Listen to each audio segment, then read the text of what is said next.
Hello AJ, how are you doing, young man? Well, Frank, for the sort of second or third week in a row, sitting here doing the podcast, I feel like an eel or a snail or something. Well, I was going to say you're wet. I'm slimy.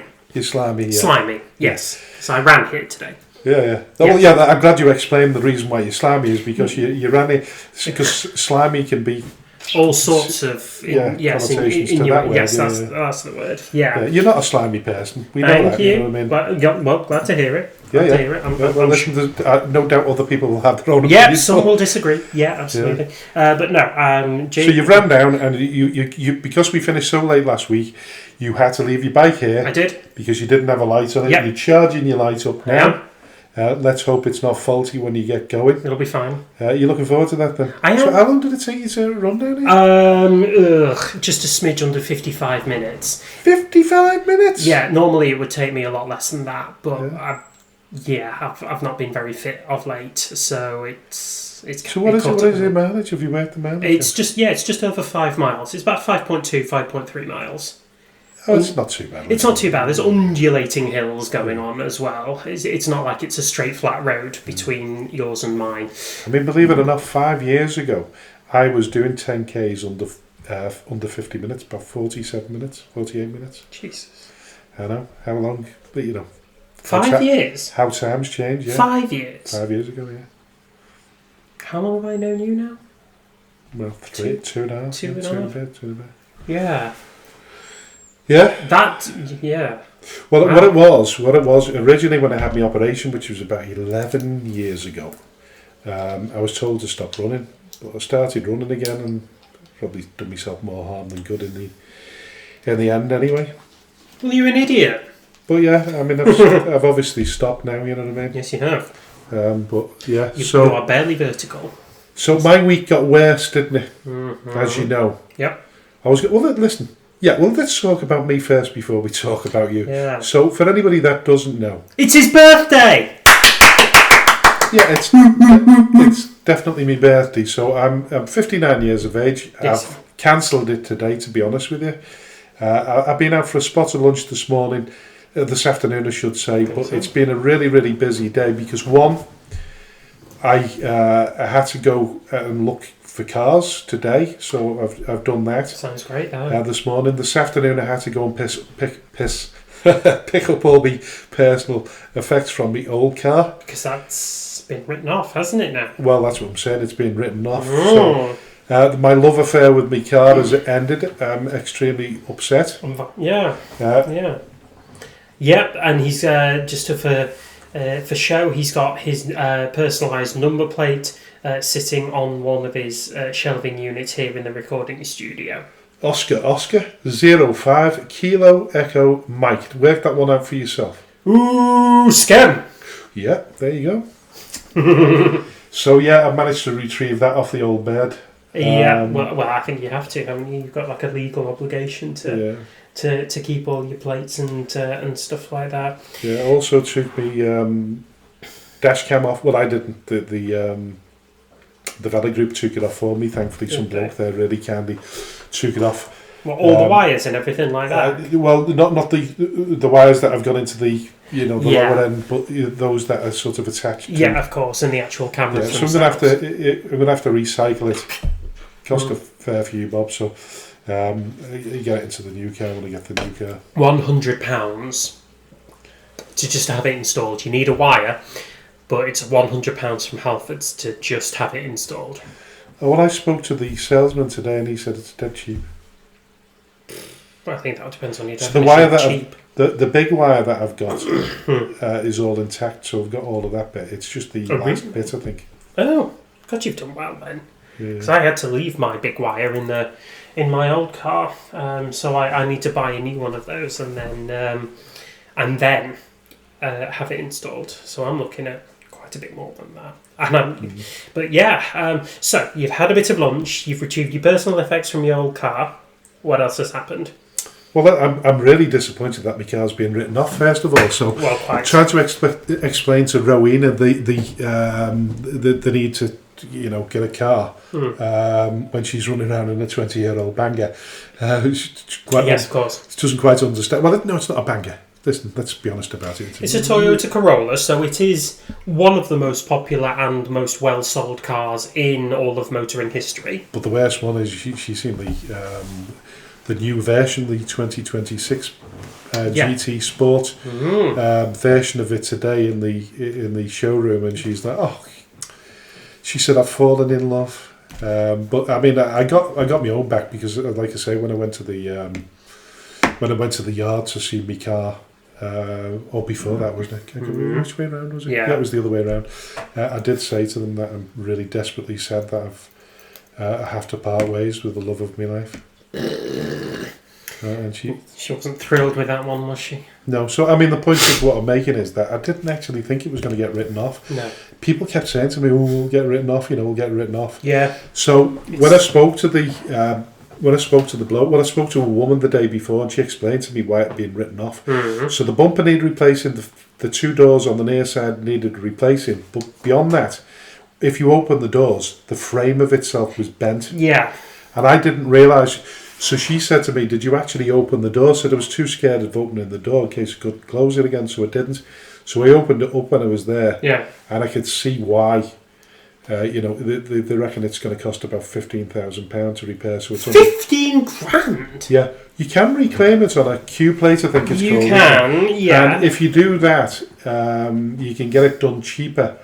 But the probably what will happen is it'll get replaced with all kinds of different parts that are not Toyota parts. And then when you come to sell it, it's on the logbook, isn't it? It is on the logbook. Yeah, it's a Q plate, so. It's best to get the price that I've got off it now is or being offered is better than it would be if you were to have it repaired. Well, yeah, I mean it's just like the bloke said today. You imagine getting back into that car when it's been repaired. It's not going to feel the same. You're not going to feel of it. Have the feel for it, the psychological feel for it. Either. Right. So yeah, he's right. So really disappointed that it's the end of the road for.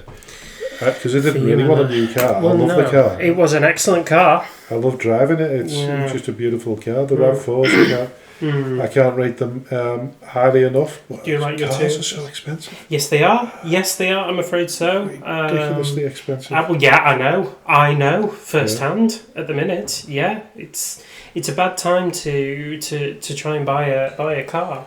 Yeah, and the other thing I didn't know. That a car over a certain value, your road taxes goes up to £600. Yes, it does.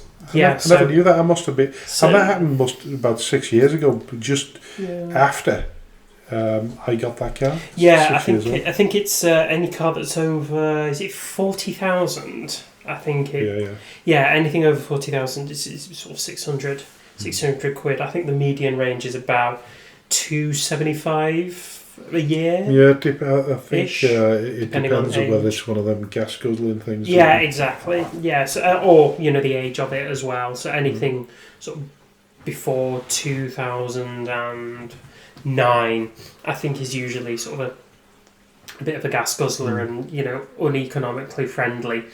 So if I was talking to Andy Burnham now, if Andy Burnham was sat around here, and I think we should get him on the podcast because he loves football. Not that he's likely to come on it, but if I was talking to him now, I would be saying, you're making it really, really difficult for people to buy cars. I agree. What's that mean? Well, that's Andy Burnham wearing his glasses. Oh, right. Yeah, because Andy Burnham wears glasses, doesn't he? Yeah. So I'm wearing some glasses for you, just so you've got a bit more of an indication of... I'll have to take a photograph of that and put it on Facebook so people can understand what I have to put up with every week. So let's get a close up of that there. Oh, I'm going to get it slightly out so I can see the shoulders as well. There you go. And listen, yeah, I don't quite understand what you're on about. Well, I'm wearing glasses, so you got a better understanding of what Andy Burnham would look like when he's sitting at the thinking table. that he actually looks like you would look like Andy Burnham if you did that sort of posture. Yes. Just by wearing glasses. You look nothing like him. I know, but Andy Burnham wears glasses. What do you think of Andy Burnham, by the way? Good bloke. Nice guy. I like him. He seems to be more honest. He's bringing the sort of bringing the powerhouse further north to Manchester, isn't he? Well, yeah, absolutely. Yeah. Everybody's been moaning about it. How much is that going to cost? And as he turned around, I think he said on TV yesterday, on This Morning, he said it's not going to cost anything because the offices are there. Yep. Already. Shock, horror. People just want to jump on the bandwagon and say, oh, it's going to cost millions to do that. Of course they do. Of course they do. They're never happy. The electorate is literally never happy and so easily misled. Yeah. So what have you been up to other than running and stupid eyeglasses thing? So, I have also been having vehicular problems. Well, not problems necessarily. I knew that I was going to have to put some money into the repairs of my car. I took my car to my local garage to have it serviced, that cost me £250.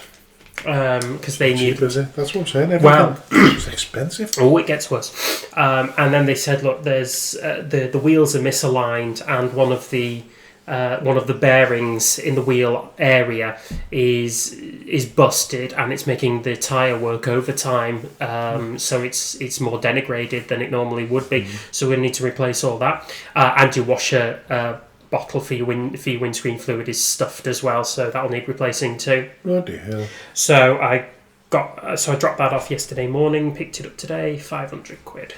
So I've put £750 of repairs into that car, and I bought it for £1,000.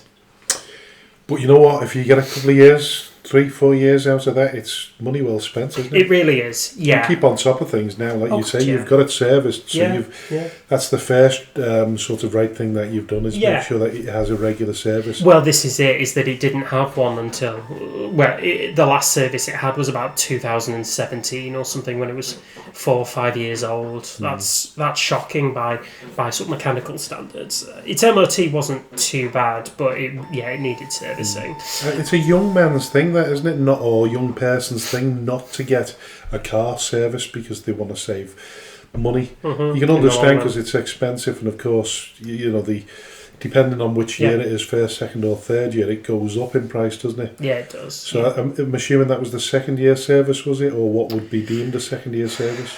What, mine or the last one it had? That one that you just had. It goes up to about 300. Second year service, I think. Yeah, because they had to replace the oil and the air filter and the allergen filter in it as well, as as everything else, obviously. So, it was expensive, and it was money that I'd rather not have spent. So I'm now so far into my overdraft, I can see my overdraft's overdraft. I have a credit card that's already halfway maxed out, so I'm living off beans for a month. Oh dear. And listen, you've got now a hire car, haven't you? Just like I have. I've got a big Merc. Oh, you're not? You've got your car back now, sorry. Yeah, so the black Ford is back. Oh, it's back, because yesterday you were in Yay! I was in Yay, absolutely. So the last 3 letters were... Y-A-Y? Yoko, oh no, Yoko. Yoko, Alpha, Yoko. Oh, Yoko, Alpha, yeah. Yay, not Yo. Oh, Yay, sorry, not Yo, Yay. Yeah. Yay, yeah, exactly. So... it was a bit loud, to be fair, wasn't it? Oh, yes. You knew I was here. You could be seen in the crowd. Yeah, absolutely. So I had a hire car whilst mine was in the garage, and it was a Ford KA, and it was bright red with white racing stripes and white and red interior. All over the seats, the dashboard, the steering wheel. What did it remind you of? What's that car in the races? The Wacky Races. Is it the film version of it? What's the... Oh, what's it called? No. Is it actually the one where the car flies? What's it called? I don't know. The old one, but they've done a new version of it, haven't they? I think they've done a new version. What, is it a cartoon? Or was it a cartoon? No, it's a proper film with human beings. Chitty Chitty Bang Bang? Chitty, yeah, that's that one, yeah. I don't think it was, though. That was too old, wasn't it? But I'm thinking whether there was a newer version of that. No. Answers on a postcard. There you go. Yeah. I don't know if it was Chitty Chitty Bang Bang. It was probably the size of somebody's shoe, to be honest. It was a small car. It was a really small car. But I only had it for for a day. So I chugged off to work in it. How was Kev in it? Did Kev like it? I mean, Kev knew I was here. How long did it take you to get back last night? 35, 40 minutes. Wow. Was the roadworks on Switch Island when you went? I didn't go to Switch Island, so I went to... You go through Prescott? No, I took the M57 and... I came out of Liverpool and just went straight onto the M62, all the way up to the Preston... not the Preston one, but the interchange. Did you know there was roadworks? I don't even know whether the M58 was closed, because in the end I had to go down the Thornton bypass and turn off and go through McGull. Oh, so I went there by accident. So when I was leaving. Lost. No. Be honest. I just took a happy reroute. You were lost. Go on then. A happy reroute is all it was. Took me over an hour and a half to get home. God, was that before or after you dropped Richard off? No, I didn't have to drop Richard off because Joe and Sid live in Southport. So do they? Yeah. So, Christ. Oh right, easy days then. Yeah. Well, I thought it was easy days. I was thinking, I'll get back. I'll get back before Rowena gets back now, and I didn't. So you still got stuck. Yeah. It was an absolute nightmare. So what you have to do is when you get to Switch Island, you have to go up the what's it called now, Dunning's Bridge, and then you have to come back on yourself. So I seen this big massive queue of cars, and I thought, I'm not turning here. I went further down, turned first time and straight down. But then you join the queue, and then it takes you off to the Thornton bypass. Yeah. Now I'm thinking, I go down here to the roundabout or whatever and do a U-E and come back on myself again. But is the M58 open? I don't know. And I had no warning whatsoever. I couldn't. I'm sure it was. So when I picked up Kev and went to the game, I went down the 58 to Switch Island and then across the 57. When you were coming up? When we were coming up. But when we came back... I did, yeah. Yeah. But when we came back, I missed the turning that would have brought me onto the 57, and I just powered on straight down the 62, all the way to junction... Over the Rockets. If you like, and then connected onto the M6. So it was a I'm slightly trying to sound route. all intelligent here, like I know where I'm going, but I haven't got a clue. There you go. I dropped Kev off after about 35, 40 minutes, and then I was home sort of 15 minutes later. So it wasn't bad. You did well. I'm taking Kev wasn't gripping onto the handle. He was very relaxed. Was he? I mean, I would ask him. If he was panicking, he wasn't showing it. But then I'm not a bad driver. No. Really? No. So what would you say I'm like as a driver? You're actually quite good. Yeah. I've never really known you to speed when I've been in the car. The only time I've been done for speeding once. Yeah, so have I, but it was a long time ago. Only time I've ever known you to speed was we were playing Exton Villa away, and you were in the... Don't let me insurance company know that speed. It was just that you overtook me at about 75, and then that was it. Oh, right. Yeah, it wasn't anything bad. Yeah. You were doing 80 plus, but it's okay. So he was doing 75. I don't think I've ever done 80 plus. I was doing 68, and he went past me, and I thought, oh, that's Frank going over 70. But I did it with Del Boy once. You know when we were going down the what is it called? The 859. You know when we were having our breakfast. Yep. And he was trying to outrun me, and I thought, I'm not having that. He slammed his anchors on. Not his anchors on. He put his foot right down the throttle. I know, I was there. Yeah? I was with you. Oh, you with me? Yeah. I was, yeah. I don't think I reached a speed where I could be considered speeding, because I don't think it's too much to get over. No, it doesn't, unfortunately. Derek drives a little Fiesta, and you drive a big, powerful hybrid car. It's obviously going to be a bit of a mismatch, really. Yeah. So what are you looking for now as a new car, Frank? A Toyota? Yeah, I love Toyotas. Yes, you do. And I'm thinking if I plug them well enough, they'll give me a substantial discount. The only thing I've done is I've been in touch with my insurance company, because they've made me an offer, and I've asked them for more, because I'm looking at the cars that if I was buying like for like, are they more? You need three examples, don't you, of like the same year, all the same spec and features. I've done that. Oh, right. And it's cleared, has it? Well, no, they've not come back to me yet. They'll be considering it. They'll probably send me 3 vehicles that are considerably lower in price. It doesn't matter. Less mileage and doesn't matter. No. So I'm hoping that'll be sorted out. But I had a really disturbing call the other day. Oh. So it was Q Legal. So they got in touch with me and said, listen, Mr. Hughes, we realise you've been involved in a road traffic accident. We also realise that the person that crashed into you has accepted liability. There's 2 points to your claim. One is the cost of repairs or write-off. Yep. And the other one is personal injury. Yes. So you sorted out with the first, but your personal injury, listen, we'll offer you £1,800 to accept a claim which is a lesser claim than whiplash. Listen, answers to this query as well, because I'd like, if anybody's had experience before, to come back onto us on this one and give us a bit more info if you can. So they've basically said that this is the claim just below whiplash, and it's called a self-medicating claim, personal injury claim. So you don't have to see a doctor, but you have to go and see someone. I can't remember who this person is, but so they've sent me all the paperwork, and I said, yeah, okay, I'll take a read of it. And he said, can you sign it now? And I said, I've got to read it first. And he said, you don't need to read it. I said, I do. I said, but I haven't got my glasses. He said, can you not read it now then? I said, I haven't got any glasses available right now. I said, so, and I did, but I didn't want to. But he's quite a bully. He was very, very touchy-feely, pressy, angry almost to a degree, and I thought, I'm not having this. Jesus. So anyway, when I read the small print and then I listened and read other things, people were saying the same thing, that with this kind of company, you give up. What they do is they've already, the insurance company has already sold out to several or one or several solicitors to go and make the approach direct, because what they don't want to do is they don't want a whiplash claim which can be anything above £2,500. Yeah. So they've already been offered, I think, £1,800.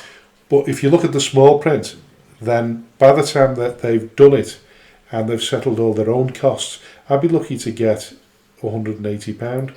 Christ. But that is not what they say.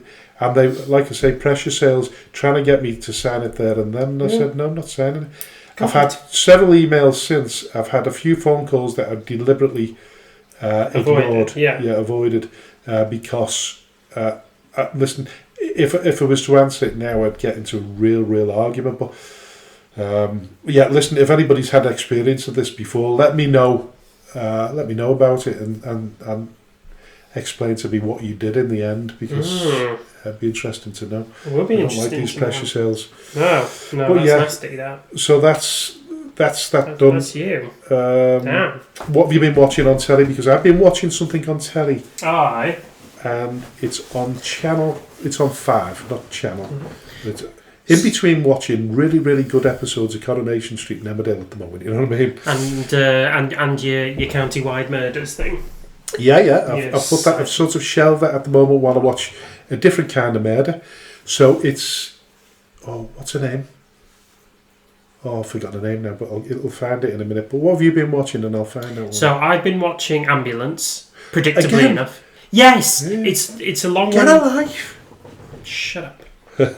I have a life, except it extends to like this podcast and the football and maybe occasional exercise. That's it.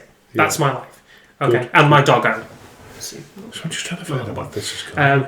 But The Devil Wears Prada 2 is out, so we started watching that. Has that not been out for a while? Yeah, but it's now out on the streaming services, so it came out on so Disney it's free Plus. now, Yeah, exactly. It came out on Disney Plus last night, so I watched the first 15 minutes of it and then fell asleep. Not necessarily because it was bad, because I quite liked Devil Wears Prada, but because I was just knackered. I was awake at 5 yesterday morning. I went and did my exercise and stuff like that. I had a busy day, and then just promptly fell asleep after the game. So, I watched a little bit of that. So I'll watch the rest of it maybe tomorrow, certainly tonight. Mm-hmm. Well, I'm trying to think of the woman first, and it'll get me back to the drama. But she's a Good. Welsh actress, and I've watched her on a few. She's really, really good. Welsh actress. Welsh actress. Joanna Page? No, she's Good. good. What else has she been in? She's been in loads of. Good. Been in loads of dramas. Really, really. She's quite. Sharon Jones? No, she's not Welsh. Is she? I don't think. I mean, probably a bit of Welsh, you know. Ah, right. It's dead easy. I'll tell you who it is now. I can see it now. It's called. Is it called The Crow? The Crow Girl. The Crow Girl. Yeah, with Eve Miles. That's who it is, the Welsh actress. I would never have got that. Yeah. Catherine Kelly's in it as well. She used to be in She's been in a few things. She's another good actress, isn't she? And Miss Selfridge. She was in Miss Selfridge. And Mr. Bates versus the Post Office. She was in that as well. Oh, yeah. I love Mr. Bates versus the Post Office. Yeah, that was fantastic. It's a terrific 4-part drama on ITV. If you've not seen that, go watch that. So important, based on true story. Absolute litany of, British actors and actresses who, graced the screens and the stages since time in memoriam, really. Yeah, another actor that's in it and I like is Lee Boardman. He used to be in Coronation Street as well. Good. I think he does some of the... does he do the commentaries on some of these speeding crime or whatever programmes? If you say so, yeah. But that's a normal thing, isn't it? You get sort of big actors who do voiceovers. So I'm watching Ambulance, as I'm sure you're aware now, and that is narrated by Christopher Eccleston. Oh, right. Yeah, he does quite a bit, doesn't he, to be fair? Well, I mean, he was Doctor Who. As much as anything else. He does the narration for that. This is a Category 1 call, which is usually dealt with in 7 minutes. You know what? You sounded exactly like you there. Yes, and not Christopher Eccleston at all. Yeah. So Eve Miles is DCI, Jeanette Kilburn. And Charles Dale is Charles Dale, father in this programme. Never heard of Charles Dale, but all right. Yeah, but this is about a hunt for we haven't got that far yet, but several unidentified young men's bodies are discovered throughout Bristol. And of course, I used to live in Bristol. Yes, you did. So it's a little bit of sort of memory lane for me. So I'm saying to Rowena, that's where I used to walk to work. And is with it being a Bristol thing, I'll be surprised if Joe Sims isn't in it. Joe? I don't think Joe is, but... No Joe Sims? No, don't think so. That is a shame. I love Joe Sims. Joe Sims, I've met personally. Before he played Nige Carter in Broadchurch, he was in a play with my dad. And it did quite well, and they've become firm friends ever since, and I'm friends with Joe. All right, yes. Brilliant. There you go. Yeah, I bet you did. This is what you get with this podcast. You don't get it in any other footballing podcast. You get sort of info on the inner details of these characters and people's lives. Frank and AJ. Yes, we're characters. We're characters in a podcast. We are actually characters. We've even got caricatures now of ourselves. Anyway, haven't we? On the I'm still holding a chocolate bar, and I'm not entirely sure how I feel about that one still. Well, I mean, that was what you will always be remembered for. But I haven't had chocolate in a while. I know, because Rowena's always been out by the time you've got back. And I think there was a crunch issue as well, wasn't there? There was a crunch and rustle. Do you know, you sounded exactly like a pig in a trough. Nothing like me whatsoever. It's the first time I've ever been accused of being that. Listen, I've been called all kinds of things before. Yes, you have, young man. Yes, you have. That. So, I've been watching that, and I've been, What are you doing for your birthday, young man? Well, I'm doing nothing, so... Good. Absolutely nothing other than this podcast. So if anybody feels really sorry for me and wants to take me for a 0% beer, bear in mind, I went to the Sandpiper today, and I had a pint of Thatcher's 0%, and it was absolutely gorgeous. It is, isn't it? Yeah. I had fish and chips, but you know what? I had fish and chips, but And listen, I'm on a diet at the moment, but I thought on my birthday, I can't diet on my birthday. Of course not. Nobody diets on the their first birthday. offering was lukewarm, so it had to be sent back. And then the next one that they brought was absolutely roasting. Oh, really? Hot, and I've been through. Well, that's revenge for you, isn't it? You know, they overcooked it, didn't they, the second time around? Yeah, but I went there with my sister and one of my daughters the other week, a few weeks ago, and my sister had the fish and chips, and it looked absolutely fantastic. Did it? Yeah, this one didn't live up to the same expectations. Can't have everything. No, unfortunately, so a little bit disappointed with that. But I know. Anyway, I'm sorry. Listen, I think we've come to that stage now where we should really be getting swan dive into the show. It's 9:25 as we speak on a Thursday night. It's 7:25, you lunatic. Oh, 7:25, yeah. Okay, 7:25. Another year older, another year dafter. Shouldn't admit my eyesight is failing me, but I've got a set of glasses on. I'm okay long distance without my glasses, but when I'm short distance and I've got glasses, when I hold the phone further away, it goes all bled. Cannot hold be good for really, anybody. Really close. Anyway, let's get on with the proper show. Yeah, away we go. Hello and welcome to the Speaking Frankly Football Show. I'm Frank Hughes, the chairman of Skelmersdale United Football Club, and alongside me is my co-host and passionate press officer AJ Vijet. Not that being involved with the football club is a prerequisite for hosting a football podcast, but it certainly helps. We are ready to dive headfirst into the vibrant world of non-league football in the Northwest, and we might even take a moment to discuss some of the bigger headlines in the sport. We'll explore life in the Northwest counties, bring you interviews with well-known faces in the league, and analyse how local teams are performing while making bold predictions for their upcoming matches. Nothing is off the limits here. We'll be diving into all kinds of topics, including complicated refereeing decisions and regulations that often leave fans perplexed. We want to hear from you too. This is your show, so don't hesitate to reach out with topics you want us to tackle. Let's get this conversation started and enjoy every single moment. We are speaking frankly. Hello and welcome to the Speaking Frankly Football Show. This is... Do you have to cough on the intro? Sorry? You just put me off there. What, of all the 79 million Is this a deliberate episodes? attempt now? Because last week, you spoiled me intro last week. I didn't spoil your intro at all, but it's a bit grey. But you said to me last week, I was going to start all over again, and you said, no, you can't do that, because you threw me under the bus. Exactly. Anyway, You introduce a podcast like a geriatric drives a car. Slow, gentle, and samey. Okay. Hello, and welcome to the Speaking Frankly Football Show. This is Season 3.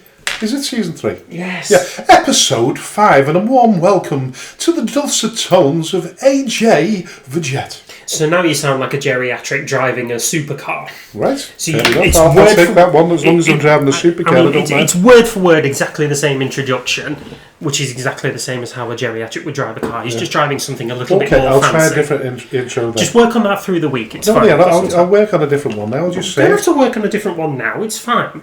We're there. It's 3 and 5. Welcome to the show, AJ.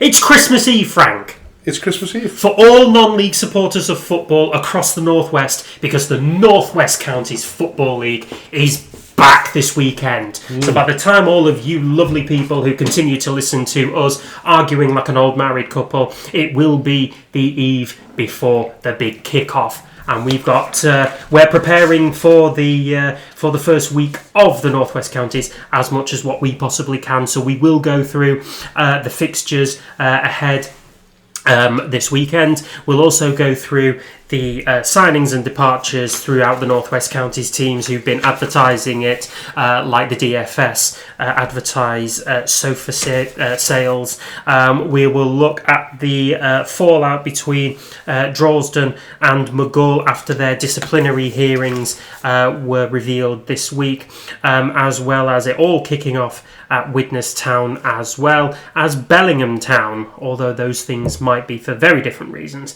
We'll then look at what's going on at Skem and the Liverpool Premier League as well, and then we will do our first round of predictions for the new season, in which I hope to retain my title after having cantered to victory at the end of last season. Well, you did actually, didn't you? You lost. Well, I did. No, you lost. No, I didn't. I won 7 in a row at the beginning of and that just kind of I set think the you're getting mixed up with the quiz. You won the quiz. I won the quiz. But I didn't win by default. Well, even Andy Barlow turned around and said you were given more clues than you should have. Because I had to answer one question with it was broken down into 3 parts. Nobody else had that. You didn't have to answer a question in 3 different parts, but I did.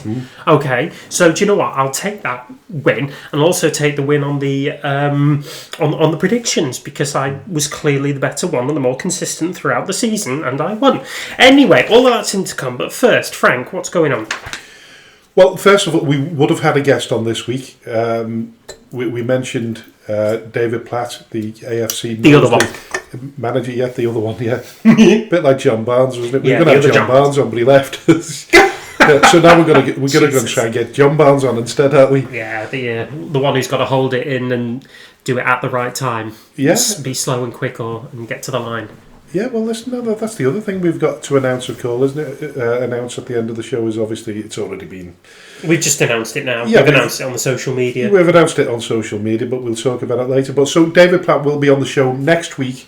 Okay. Because they're training tonight. Yes, they are. We would have done the show normally on a Wednesday night when it frees up a couple of managers, but because I think he's training tonight. And we had a game yesterday.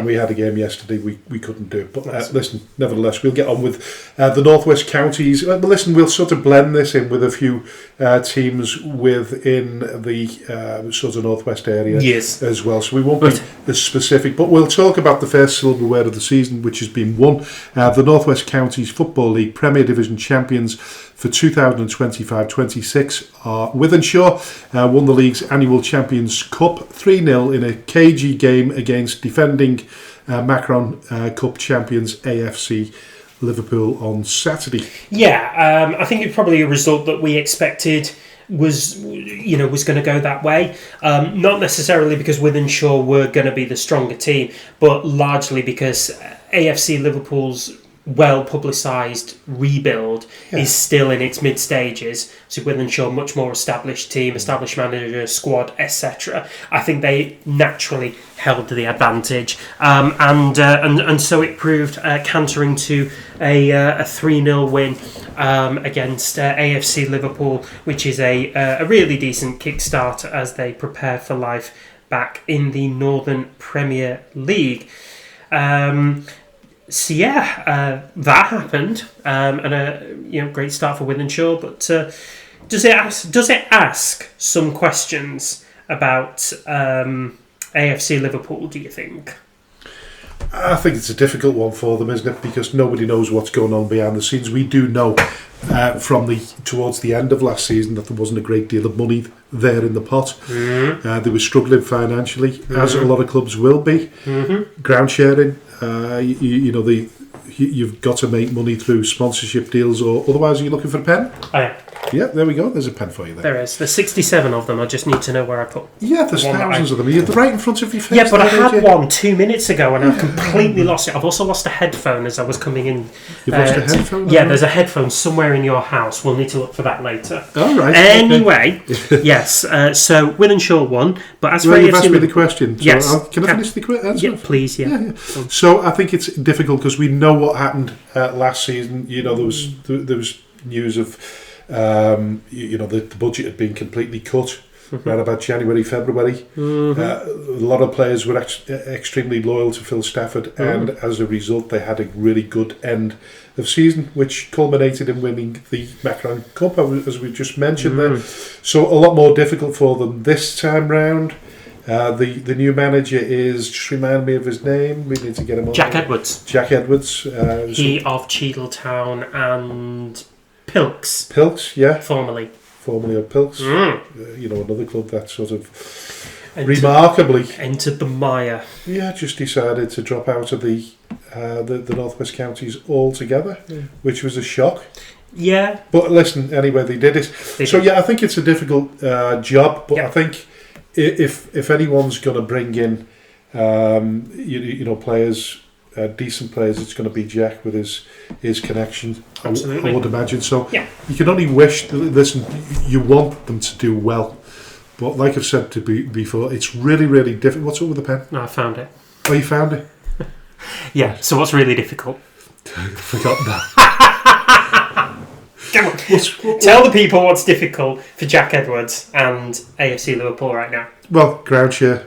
Ground share. You know, yeah. like I said, unless you're getting really good sponsorship deals, Gates. You know, you've got to get off to a really good start, because if you don't get off to a really good start, you're not going to get more supporters coming over there. No.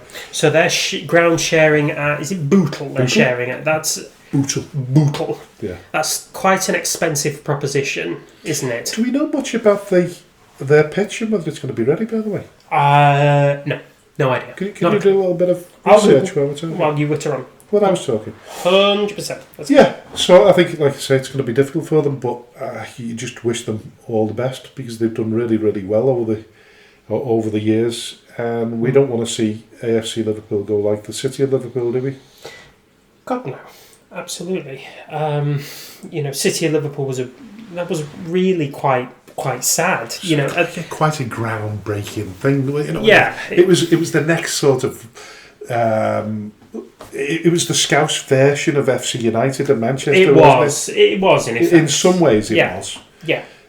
More so than AFC Liverpool. AFC Liverpool was just a more affordable way of watching football. But my argument at the time was, you've got a plethora of non-league football clubs, amateur clubs, and just support one of them. Could support Skemp, for Christ's sake. Oh, that would be helpful, wouldn't it? We'd love that. But listen, it didn't happen. So best of luck to them anyway. And of course, best of luck to Wythenshawe. Their season doesn't start until next week, does it? The 8th, the same. The same as us, yeah. The Northern Premier League kicks off in just over a week. Just over a week. Yes. So we'll speak more in depth about the Northern Premier League and the National League North next week. So signings and departures. Exton Villa. So they've officially announced that ex-Skemp player Brandon Carrington has signed for them. Yep. We knew he was going there. Yep. Towards the end of the season. Yep. Listen, really good move for Brandon. We watched him play in the first game against Bersco, was it? Not Bersco, it was Bersco Richmond, wasn't it? It was Bersco Richmond. Yeah, and he played exceptionally well, didn't he? Yes, he did. I think he turned the game around for them. I mean, I missed it, unfortunately. I wasn't there. From what I heard, though, he was a major. He was.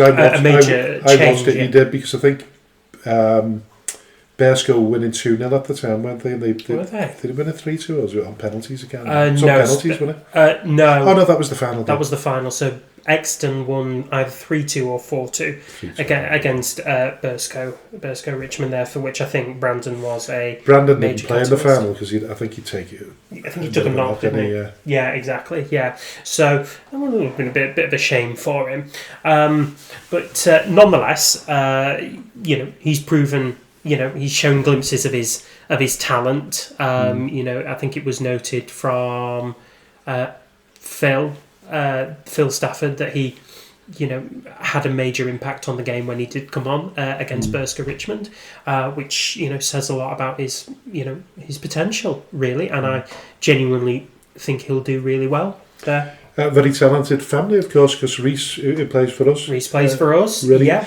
I've never asked the questions. They look so alike. You almost think they're twins.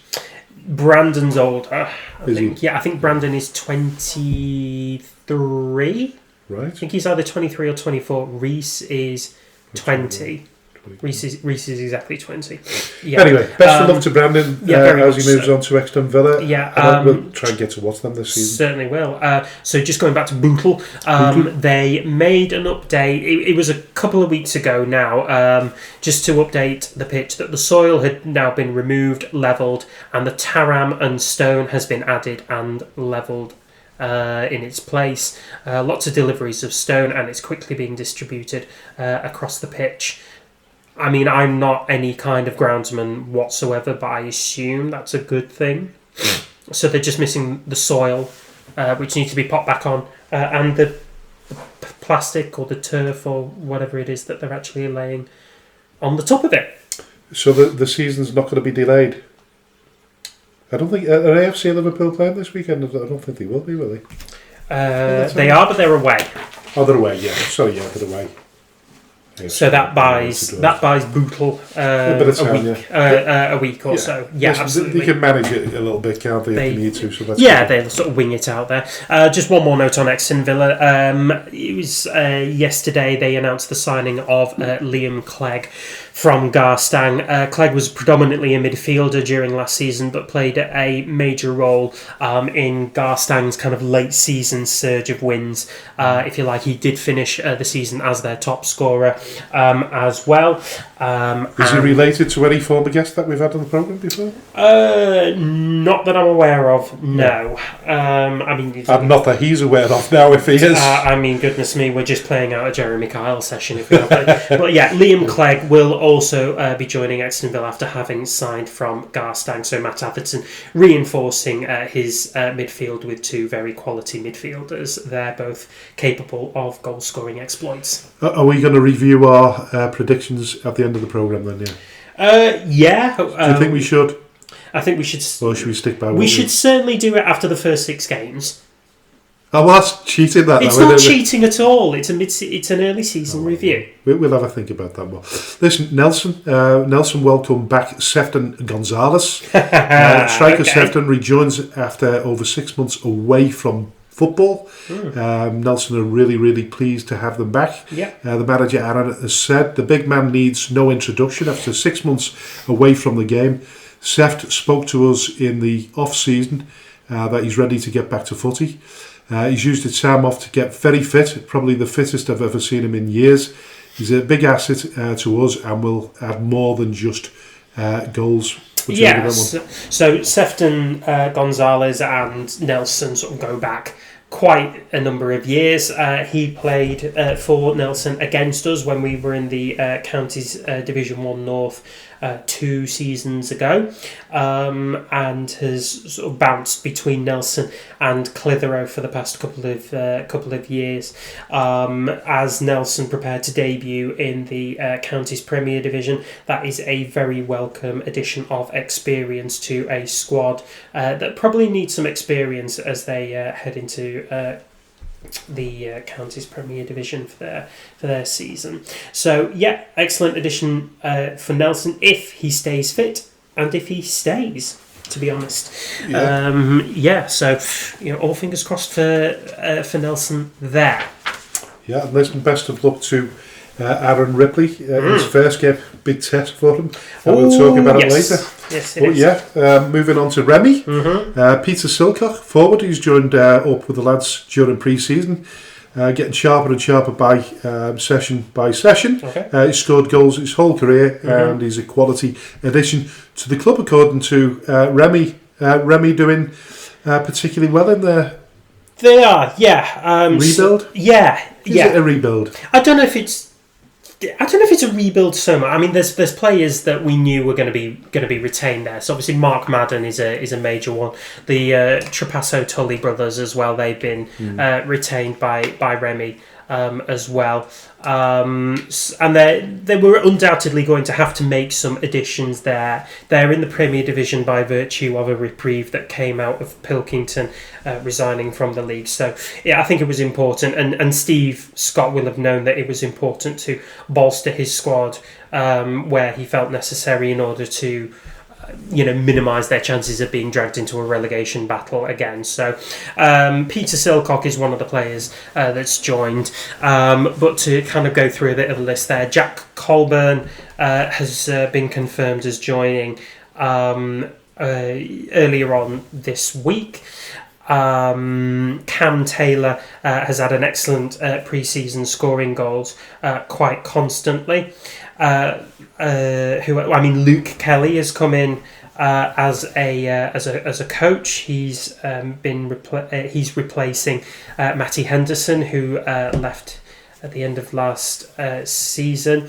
So there's some names on and off the pitch. There's also Sonny Fairbrother, Dan McGiven, Finn Cale, all these, and Mason Rawcliffe. So a fair few signings there. They've not been quite so descriptive about where these players have come from, but there's players coming in through the door, and they've had a decent pre-season as well. So the onus looks pretty good for the Remy going into the new season, and of course as one of those teams that we quietly root for. We obviously wish them the very best of luck. Yeah, we do, certainly do. FC St Helens have been really, really busy, haven't they? So they're delighted to announce the arrival of young midfielder Joel Kane. Joel previously captained the Salford under-18 side and has thrived with the Stripes throughout pre-season. They've also brought to the club a young right-back called Max Clayton. Don't know a great deal about him. Nope. They've also confirmed that Jack Ball will depart the club. Jack has been with the club for a number of years, displayed great ability throughout his time there. They'd have loved Bally with him, but he's decided to move on. Yeah, absolutely. I think the other one that has moved on as well, we obviously knew about Joe Mason, and he's subsequently signed for Bootle, but there's been another departure from that team, and that's Ryan Sinnott. Ryan Sinnott left earlier on this week, and he's been confirmed as signing for FC Kirby in the West Cheshire League. He's just signed for... I think watch what's going on at FC Kirby. I think they're going to be tough. There's a big build going on at FC Kirby. Tough opposition. Yeah, not just announcing players. They're announcing management, media, representatives. So actually, them as a collective, they've been pretty busy. They finished third in the West Cheshire League last season, so you can bank on them to want to finish higher than that. And who knows, have they got the adequate facilities in place to make a application for the counties? Yeah. Who knows? So they've been very busy. Yeah, I think they're going to be tough opposition this season. FC St Helens. I think they might be up in that. FC St Helens, yeah. Whether they were up in our original predictions, top 5, I don't know. We were talking about FC St Helens, weren't we? Yeah. You spoke to me there like you'd gone off the. No, not at all. I mean, I'm not entirely sure whether FC St Helens are right in either of our remits for for contention for the playoffs. That's to look in my little black book. Oh yeah. I've got FC St Helens in my top 5. You haven't. All right then. So you're half right. Anyway, Vauxhall Motors delighted to announce the signing of Joe Ireland. Ireland is a defender.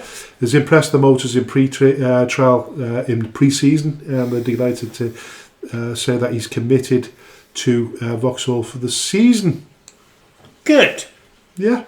We don't know a great deal about Vauxhall Motors. Absolutely nothing. We're just announcing the signings the same way that they do, but we, in sort of typical organisation, we have absolutely no idea about most of these. No. But we wish them well. Thoughts and Cleveland's new signing. Ben Anderson returns as a Red. The former Lancaster City and Kendalltown defender is impressed throughout pre-season and has put pen to paper to sign for the Reds. That's pretty decent, to be fair. Yeah. That's a good signing for Thornton Cleveland. Do we know how old Ben is now?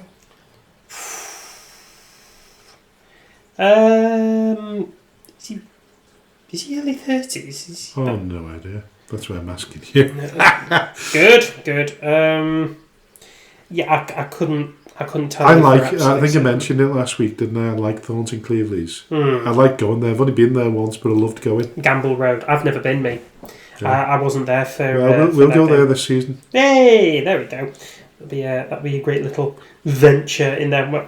Thornton Cleveland's. They've made a fair few signings themselves, as well as having a decent run out in pre-season. So they were edged out 1-0 against Earlham in their most recent pre-season friendly, but they did draw against Bamber Bridge.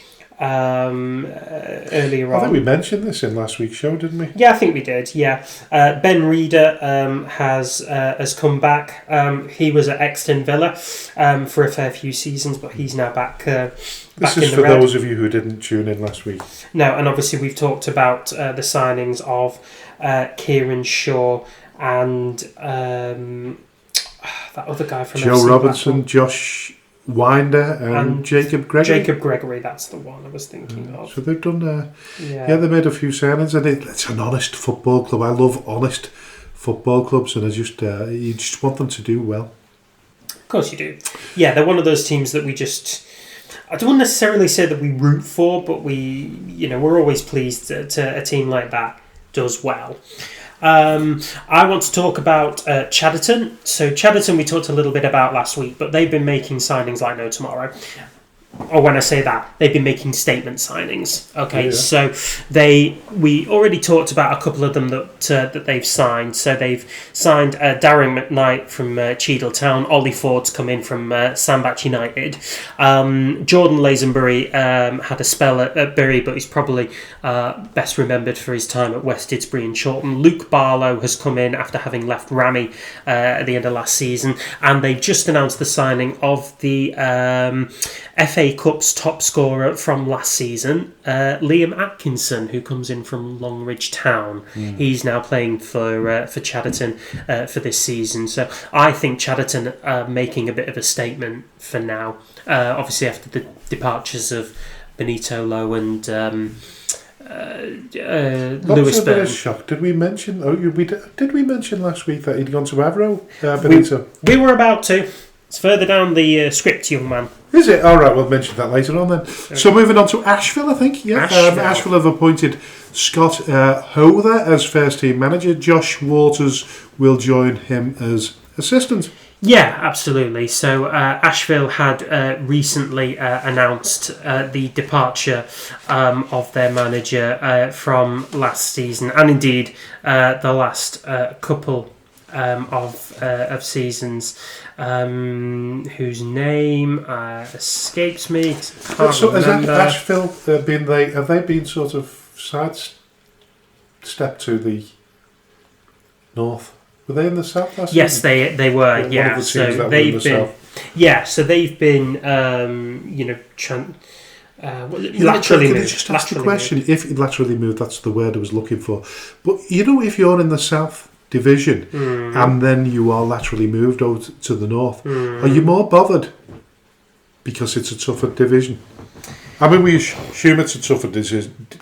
I mean, naturally, we're not giving it enough credit, maybe. Yeah, but we'll know through.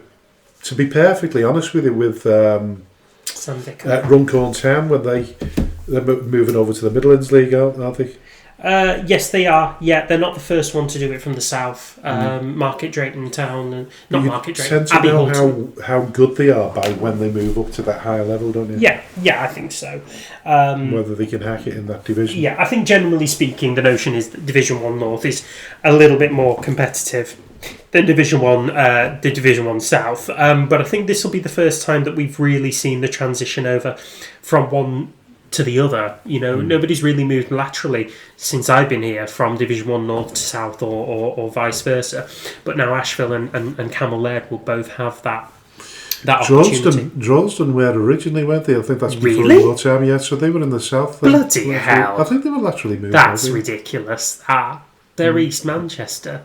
Yeah. Of course they should be Division 1 North. That's a bonkers. It's Sam Vicker anyway. Sam Vicker was the Asheville manager who left earlier on this month. Who I think succeeded Steve Scott as the Asheville manager when Scotty stepped down. It sounds right. Yeah, absolutely. Yeah. So Sam Vicker, we don't think he's gone to any pastures new. We've certainly not heard about it. But Asheville have appointed Scott Howther and Josh Waters in their place for their campaign in Division 1 North. Brilliant.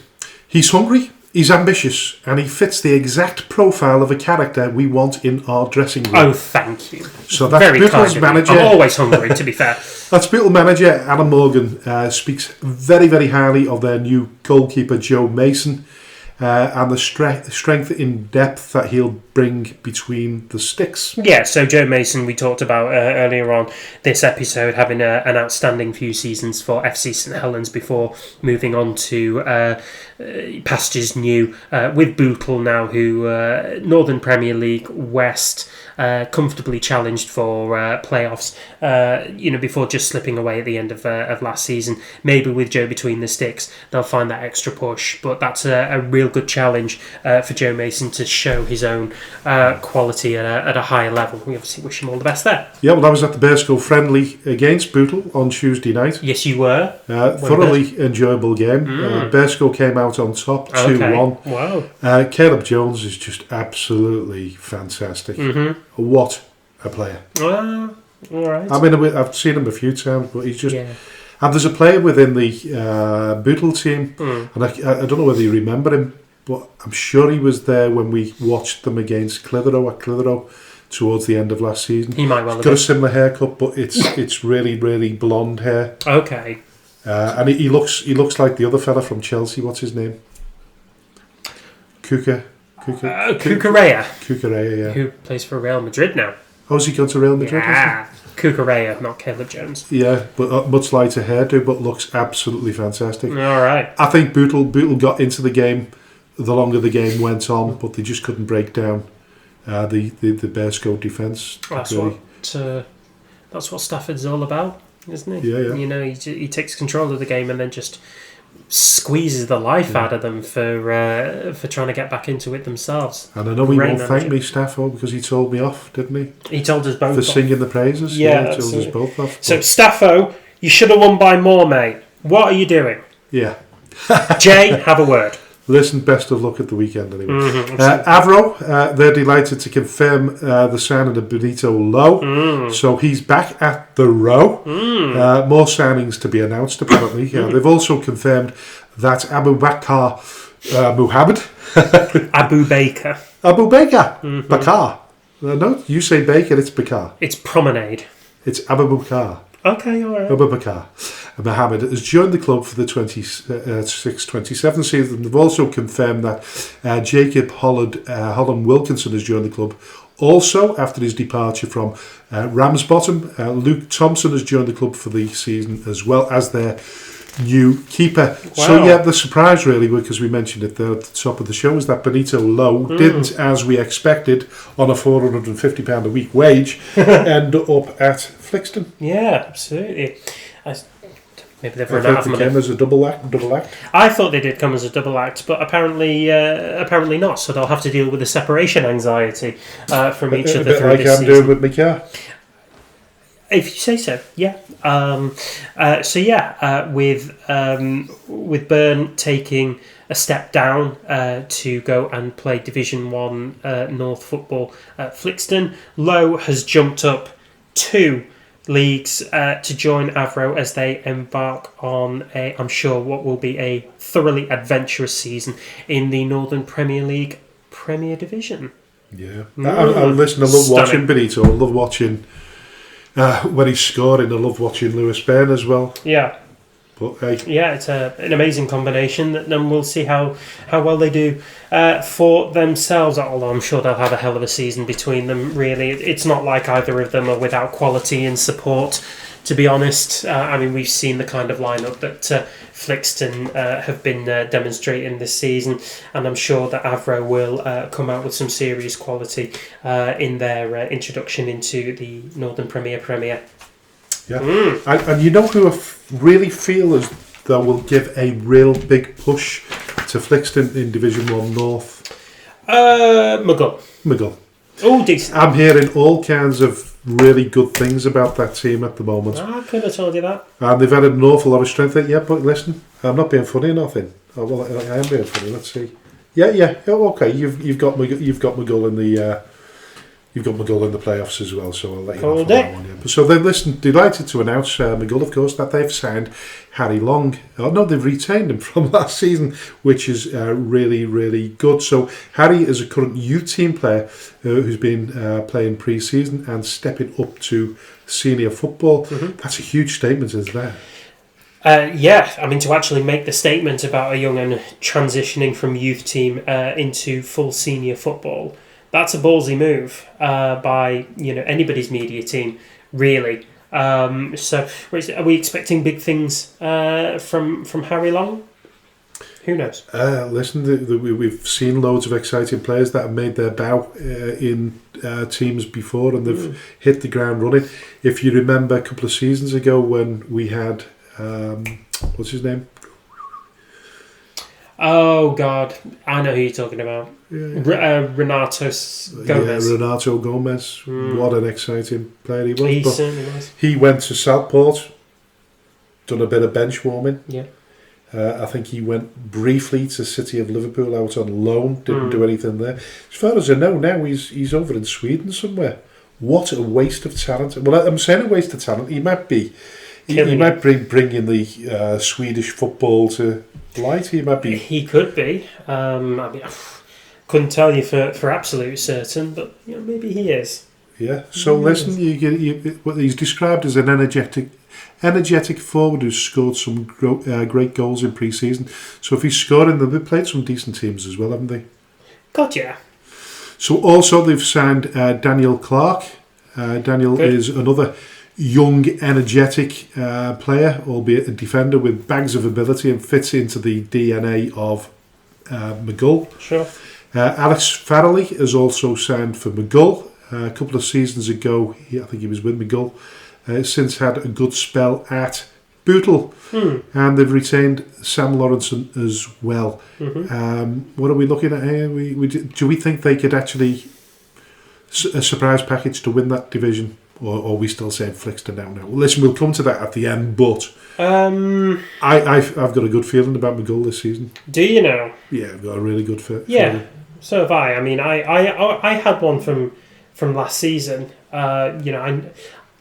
I had a feeling that it was going to be Droylsden, but I think McGull. I was really surprised, but pleasantly surprised that they pushed them as far as what they did do, and I would have been delighted for McGull had they gone up. Yeah. But I did wonder whether it may have been a season too early. I'm not sure. Whereas I think with the kind of preparation that Joey Burns is putting into McGull this season, not only in the retention of some of his more vital players, like Sam Smith, Will Hoy, Jacob Till, players like that, and Zach. Who was that one who played for us? Zach Riley. Players like that. I think you get the impression, don't you, that Joey seems to get. Command an awful lot of respect from his players. Gotcha. Absolutely. I think there's a lot of loyalty in that McGull team. It's quite rare that you actually see a player leave the club. So I think with that in mind... There can't be a great deal of money there. I wouldn't have thought... Although they're getting decent crowds, they'll get a little... They've got a good sort of... you imagine the good sponsorship deals, relatively good, but... There's nobody there. You would imagine there's nobody there with deep pockets to... I didn't think so. To bring in a big budget. I think they're just all good, decent players. You've got. Inherently decent players. You've got working as a team, and it's refreshing to see. And that's another ground that. Listen, I went there pre-season to watch the reserves. Yeah. Against Shelley FC. Did you? Yeah. The reserves lost, didn't they? But that doesn't paint the whole picture of Muggle as a club, does it? There's a bit of a gap between the two squads. Huge gap. So there you go. So Clitheroe FC. So they've signed 20-year-old attacking midfielder Nathan Sanderson from Southport after his contract recently expired. We talked fondly about Clitheroe last week, and they're just going about their business quietly. Do you reckon? I think they're making a couple of statement signings, and I think this one is probably one. So what they seem to be kind of developing a habit of at the minute is signing players who've got a lot of potential, quite young maybe, but they're kind of coming down from clubs who are higher up. Obviously, Southport, National League North side, Clitheroe, Northern Premier League West. So what is that, a 2-division jump? Yeah. So and then we knew that they'd signed Freddie Matchell as well, who was registered with Bury. And there's other ones that have kind of come in as well. Sort of Baba Fernandez, Jackson Shorrocks, who'd come in from Huddersfield Town.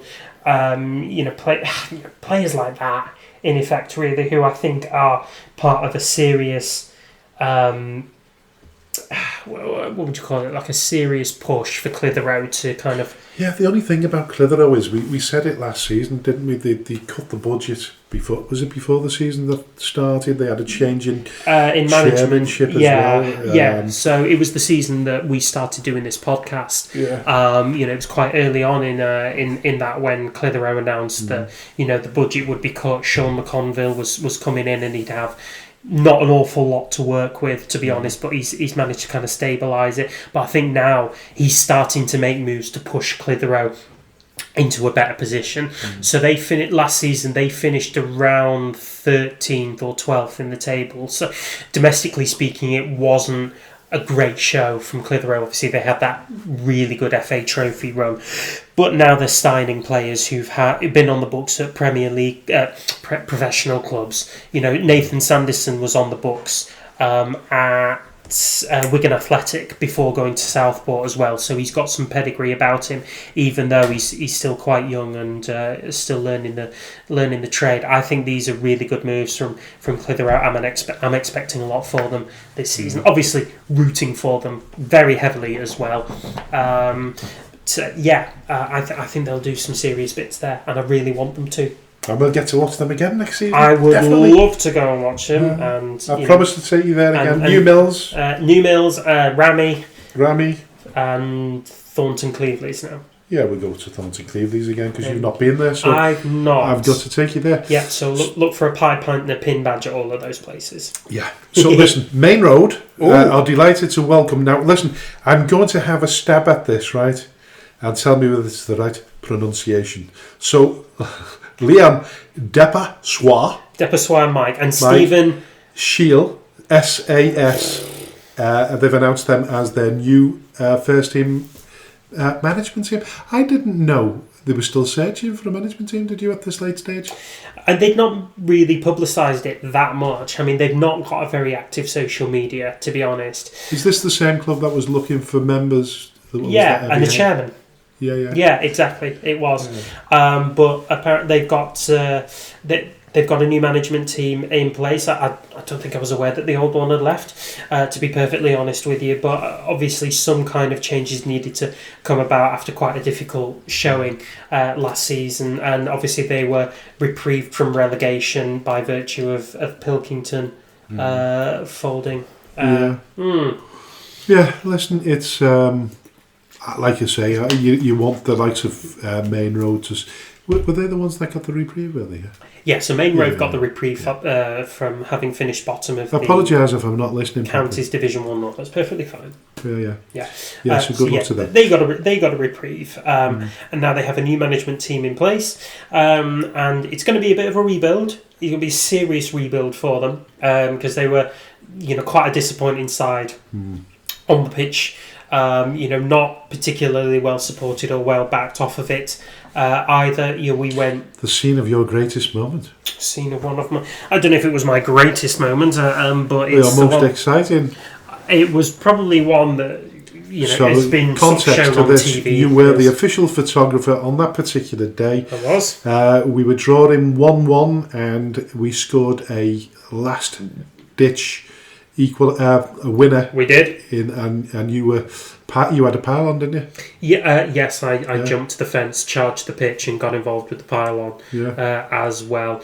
I don't know what to tell you. I was just the camera's never recorded. Never mind you. Yeah, I know, right? The camera just about survived. I don't know. Yeah, here's a quiz question for you. Go on. Who scored the winner? Luca Boone. Who scored the first?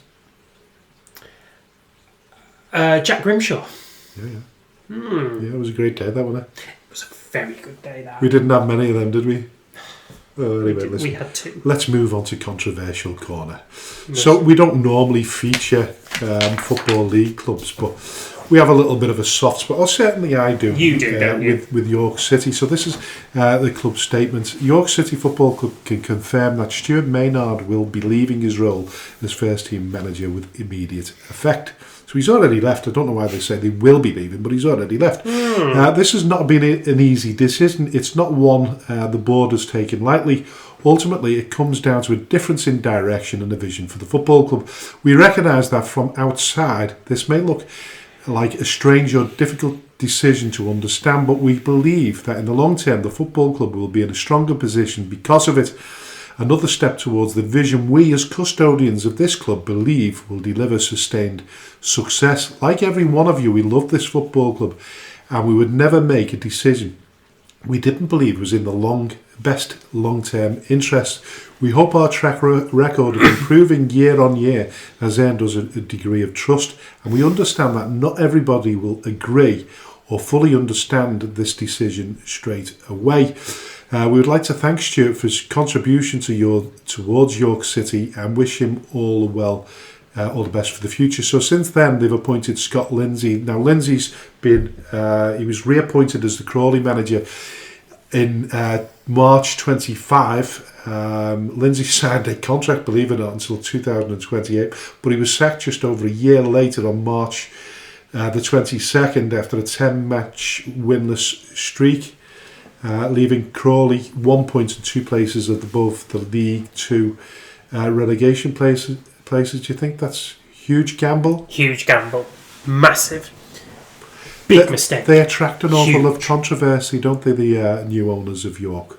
Yeah, if you say so. I don't retain much of the knowledge or news about York City at this, but this is, I mean, that statement doesn't justify why he's leaving. I can only assume there's like a difference in direction. Maybe the budget's not as big as what he wants it to be. Something like that. But equally to keep it in-house, is it a good move? Yeah. I mean, this is keeping it in-house. This is a controversial statement at its diplomatic best, isn't it? Yeah. If you're going to quash or quell the noise that comes with it, you've got to make a statement, and rather than go into the intricacies of why you've done it, specific. There was a change of direction, difference in direction and vision for the football club. Plain and simple, they've got rid. I don't know whether he's made a statement. I would have thought he probably won't, because if he wants a job further down the line, it's probably not a good look to do that. I think once you've made the statement and you just get on with business, there's nothing else to say. You can't really say anything. It just doesn't matter. It's pointless. Yeah. But the reason I mentioned it was because I think it was Richard Brodie that mentioned it to me when it first came out, and then he told me who'd taken over, and of course Richard Brodie is a former York City legend. I mean, he's still a York City legend. Oh yeah, he's just a former player. He's a former player. That is an yeah, he was a legend, and then they denigrated him. He's been replaced by Stuart Maynard now. No, nothing at all. But I just think it's a. I wonder if it's just a case of self-sabotage. To be honest, obviously we've talked about the kind of diplomacy that's around Maynard leaving it, but I cannot help but think that there was something more. I don't want to say sinister, but there must have been something that kind of triggered this, because no way you jettison a manager who's achieved what Maynard has achieved without giving him a decent run in the full-time pro circuit. It's daft. But as a custodian, as a football club, there's a sort of thin line between sort of showing similarities in terms of why or how we've got rid of managers in the past. So it's a really difficult one to talk about, but it just seems that there's one Listen, it's the same for the football club at Skem at the moment. Like there's one Little controversy after another. That's depending on whether you think that a manager leaving is a controversial. I think we're just lurching, aren't we? Yeah. Minute. Well, listen, that was one, but we sort of come back to more domestic matters now on the blood. So following unsavoury events following their playoff game against Mugull at the end of the last season, Droylsden had been fined £710 and issued with a 3-match stadium closure, 2 of which will commence immediately, with a third suspended for 12 months. They have appealed and not been successful. Correct. Mugull have issued a statement as well after seeing recent public comments regarding the outcome of the FA disciplinary hearing following our fixture against Droylsden. We'd like to clarify our position to our supporters and the wider football community. We can confirm that Mugull also received charges and sanctions from the FA in relation to this fixture. However, in line with FA regulations and guidance, we've chosen to exercise our right to keep the specific details of these sanctions private. Mugull FC cooperated fully and transparently with the FA and all involved parties throughout the entire investigation and hearing process. Yes. With the matter now concluded, our focus returns to matters on the pitch and supporting our team, staff and supporters ahead of a new season. Yeah. It says we would like to clarify a position. Well, they've not really clarified it. They've not clarified anything. Well, they've clarified it. They've clarified it. Do you remember what happened now? Well, it all kicked off, didn't it? After the game, Droylsden supporters invaded the pitch in euphoria, and some Mugull fans decided that was too much for them and they had to get involved. There were some unsavoury shouts being chanted as well.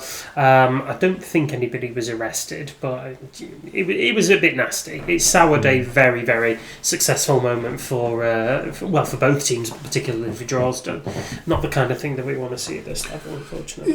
It's not, but I mean, do you feel as though the 2-match closure is good at this level? Crikey, it's difficult enough to run a non-league football club as it is. Yeah, it is. And but to fine them £710, and then what we're talking about here now is we're talking about a club that's got an average attendance of 500, 600 supporters. Yes, and it'll go up now because they're in the they've been promoted, so that could be it's a huge dent in there. That could be about 700-800 to be honest. So that's 800 fans not being allowed in for 2 games. I understand that the FA had to punish, and the fine. Yeah, but do you think it would be better to advise how you can move forward without punishing them too much? I think what you could have done is because Droylsden and Droylsden fans, we went there 2 seasons ago. Fans were brilliant. There was over 700 of them in there. We had no problems whatsoever. You know, Skem and Droylsden, I think, have always had quite a amenable relationship. We've always respected one another. You know, we've never really had any fallouts and fights. Well, Tommy Lawson was our manager at the time. Tommy used to be the manager at Droylsden before Dave Pace took charge himself. No kidding. So there was a relationship.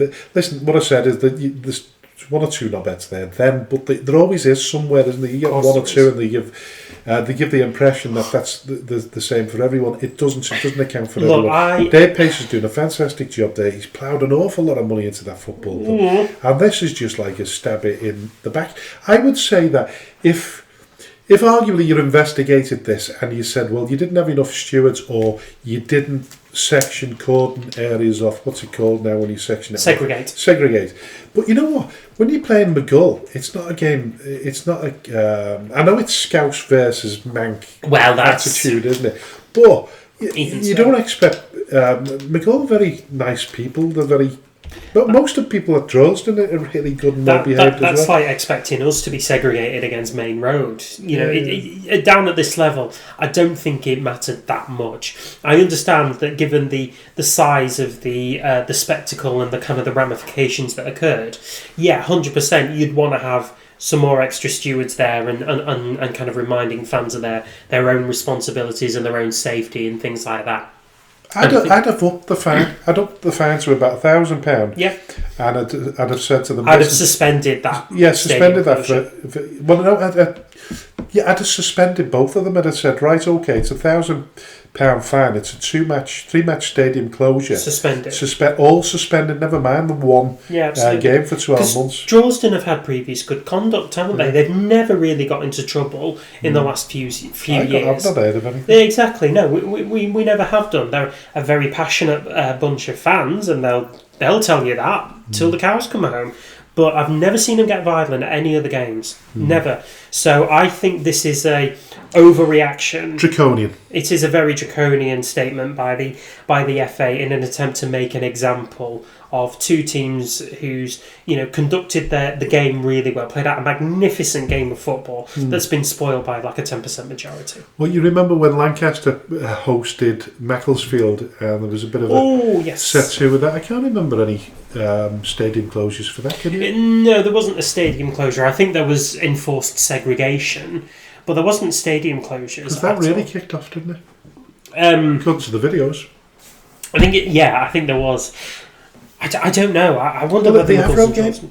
Yeah, that really was that Kidsgrove? And Kidsgrove, yeah. So that was. I don't know if there was stadium closures. There was a lot of touchline bans handed out and a lot of fines. I think the individuals that we were given fines and bans, stadium bans and touchline bans. But that's I can't correct. remember. There was no stadium closures. No, I don't think so. So again, I think this is a massive overreaction, particularly at this level when teams are already, folding. I feel like if this was any other team than Droylsden, who are financially quite well off and quite well backed, I think this would have been a real struggle for some teams. I don't think they could have handled it, or they would have taken a serious knock. Did Bury have a stadium closure last season or the season before? Not that I'm aware of. Or was it suspended? I don't know. Maybe. Have a look at that while we're talking. Sure. Because what I would say to you is I feel as though maybe clubs are getting punished on the size of their crowds, their average attendance, rather than because of the event itself. And listen, we don't know a great deal about the event, whether anybody was hurt. It doesn't appear so. Not massively, no. No, listen, psychologically, nobody wants to be at a football match. Women and children don't want to be at a football match where it's all kicking off. There's absolutely no doubt about that. But I often wonder whether these are handbags, at dawn rather than... Here we go.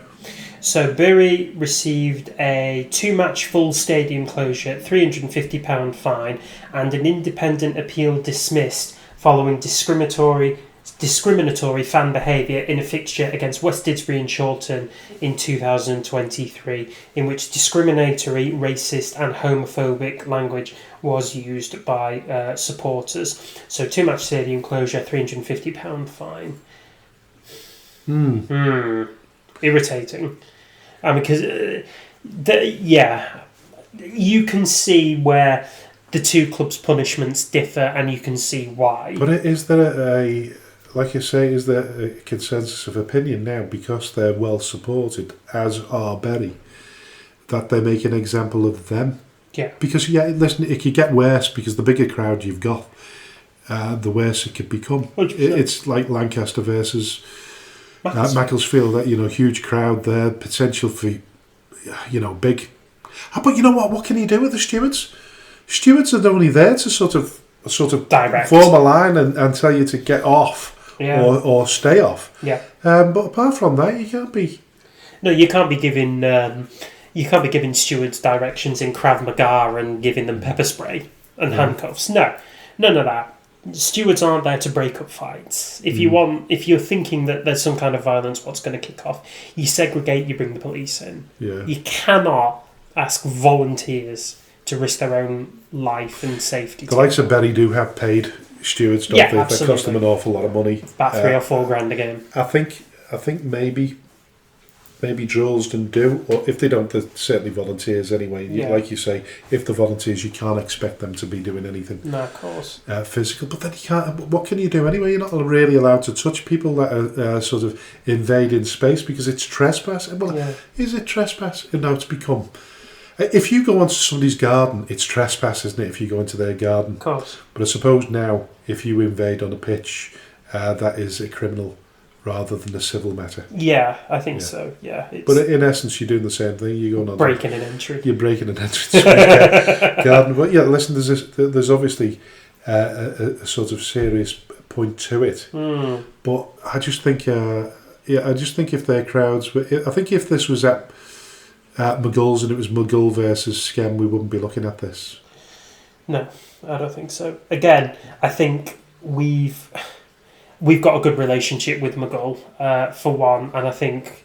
I think our certainly our fans, I know, because I can't really speak for McGull fans that much, but I know our fans wouldn't, even at their peak, if we took 300 fans, I don't think we'd be getting involved that much to that effect. You don't know. Alcohol, again, isn't it? I mean, we get back to that question again, whether you should be allowed to drink alcohol on the terraces, in non-league football. Yeah. Because at least when you're at Bramley Moor Dock and you've got to go indoors to get a pint, and you can't sort of... It's a little bit harder to drink because of the vast amount of crowds and the queuing up systems and things like that. Very difficult to drink copious. You can do outside of there. You can go and get tanked up. I mean, I used to, when I was a season ticket holder at Goodison, we used to have a belly full before we went to the game, and we used to have a couple during the game. Yeah. But that was the thing. You only had time to get a couple. Yeah. You know what I mean? But then that could top up what you'd already had. And then if you're an angry... I'm a soft drunk me. Oh, yeah. Yeah. I give everything away. Listen... People should talk me into drinking because I give everything away. Then I empty my wallet and start giving people things. Outstanding. Phones. I could do with 500 quid right now, Frank. Right, okay. Get me drunk. No, I've not drank for a drink. I've not had a drink now for 16 months. God, fair play. Yeah. Other than the Thatcher's 0% this afternoon. You had a old moot on the West Lancashire charity weekend. That was 0%. It was 0%. I'm thinking of joining in the 0%. I was thinking about this when I was it's nice. Running up. Yeah, I was questioning. That old moat's nice. Yeah, it is. Yeah, absolutely. But the thing is, like, you sort of you drink alcohol for the taste, for the buzz. Yeah, you drink alcohol for the buzz. What I've noticed is, and I'd be saying this to anybody recovering alcoholic or anybody who's got potential for being an alcoholic, is that when you get used to drinking alcohol-free beer, what you realise is once you've had a couple of beers, you're actually bloated, and you're not drinking copious amounts of it unless you're really thirsty. Whereas when you drink alcohol, you're drinking it just to maintain that level of wooziness, aren't you? Ooh. Yeah. Or as is your old number plate says, yay! The yay factor. I think alcohol is definitely an issue at non-league football. Yeah, it is, but it's few and far between at the minute. Particularly down at our level, it's few and far between. The other thing, of course, is if one person does it, they tend to have the younger kids. Well, this was another thing as well with Droylsden, wasn't it? That they decided no longer to have. Yeah. Did they U-turn on that one in the end? Did they do a U-turn? Some club did a U-turn. No, it was Guiseley that... No, there was another one as well. I can't remember which one it was. God. But yeah, they did a U-turn as well. Yeah, they did. One of them did a U-turn and one of them didn't. Yeah, on actually allowing youngsters under the age of 16 to be coming in by themselves without a responsible adult. Yeah, which I personally think is a good move. Yeah, I think if you look it up, I think it might have been Droylsden that. I think if you're going to let anybody in under 16 without an accompanied adult, they've got to have a season ticket with, like, so their name and they are linked to a trail, so you know what you can go back to the parents exactly, and say you're unruly. Your kid's a little shit. Yeah. Sorry. Anyway, but you know what? We know that adults can be worse. That's the well, they absolutely can. But kids can be pretty bad at this stage anyway. Anyway, let's move on to Widnes Town. Widnes Town. So their friendly with Prescott Cables was postponed due to them not being able to field a full team, which raises the question: what is going on? What? Yes, it's a new venture, but we were led to believe. There was decent financial backing, but rumours suggest that might not be the case. Allegedly, could we see a club folding before the season starts? I don't think so, but now they've just announced that they want a they're seeking a new chairman, a little bit of structure and power. Yeah, somebody with hands-on sort of experience of running a club. Yeah, so Widnes Town Football Club are seeking a new chairman and individuals who would like to join our committee. Our club competes in the North West Counties League, Step 6 of the non-league pyramid in England. Our club is debt-free and presents a unique blank canvas to build something exciting. Our only fixture in Widnes to date attracted an incredible 600 plus spectators. Our only weak spot at the moment is that we lack strength in numbers, which is why we are seeking creative people who can help grow our club into a non-league powerhouse. And underneath somebody's put, still waiting for the programme from the Warrington game, which your club promised to send me. Very disappointed. Yeah, I mean, really, really bizarre because one, they're saying they're financially stable. Well, they've only just started, so I'm not being sarcastic. But no, listen. Why aren't you stable? We're a speaking frankly podcast, so we've got to be honest what we see it for. We look at it from both perspectives. Yes, you could arguably turn around and say that this might indicate that they're being very, very ambitious and they just want to bring the right blend of people together. But when your statement says that you're stable financially when you've only just started and you've got your only audience was 600, it's not a very good selling point, is it really? No, it's not. It's not a unique selling point. Nope. Because you're playing at Widnes Rugby Stadium and the DCBL. Yeah. Which is ludicrously expensive, as City of Liverpool found out to their... Allegedly £2,000 a game, £3,000 on bank holidays. Just putting that out there. But that's ridiculous because I think it's a council-run venue, isn't it? Yes. The council needs a kick up the backside. Yeah. That's what they're charging. Is it Runcorn? Runcorn and Helsby Council, is it? Is it Runcorn Council or is it Widnes Council? I don't know. Anyway, Runcorn and Holm? No, I think they're separate councils, aren't they? I don't know. Anyway, never mind. But so this is a story you brought me to, but we finished on the Widnes Town, have we? So I think it raises an awful lot of questions about whether this club is going to continue to be able to manage at this stadium, where they have to be. We've not mentioned the lack of fielding a full team. Yeah. I mean, listen, we all experience sort of shortages and that, but we managed to rally around, particularly in pre-season when you don't have to sign these players, you can just bring them to the club, can't you? As ringers, technically. Well, not even ringers, you just play anyone. All right. Nobody's signed up.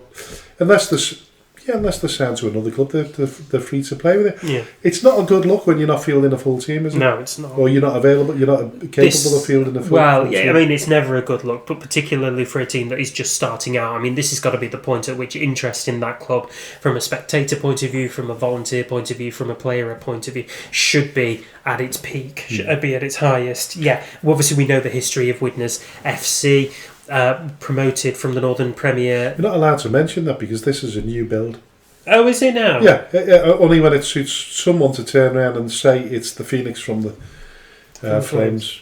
Oh, I see, right. Well, they're a club. Listen, I'm not having a pop-up with this, by the way. They're a club with no history whatsoever then, and maybe they deserve everything they get. But ultimately, this should not be happening now. If this was a team and a project that was as serious as what they believed it was when this all started happening 6-7 months ago when we first. So they had 2 games back to back, not back to back, but within 24 hours. Yeah, they did. Yeah.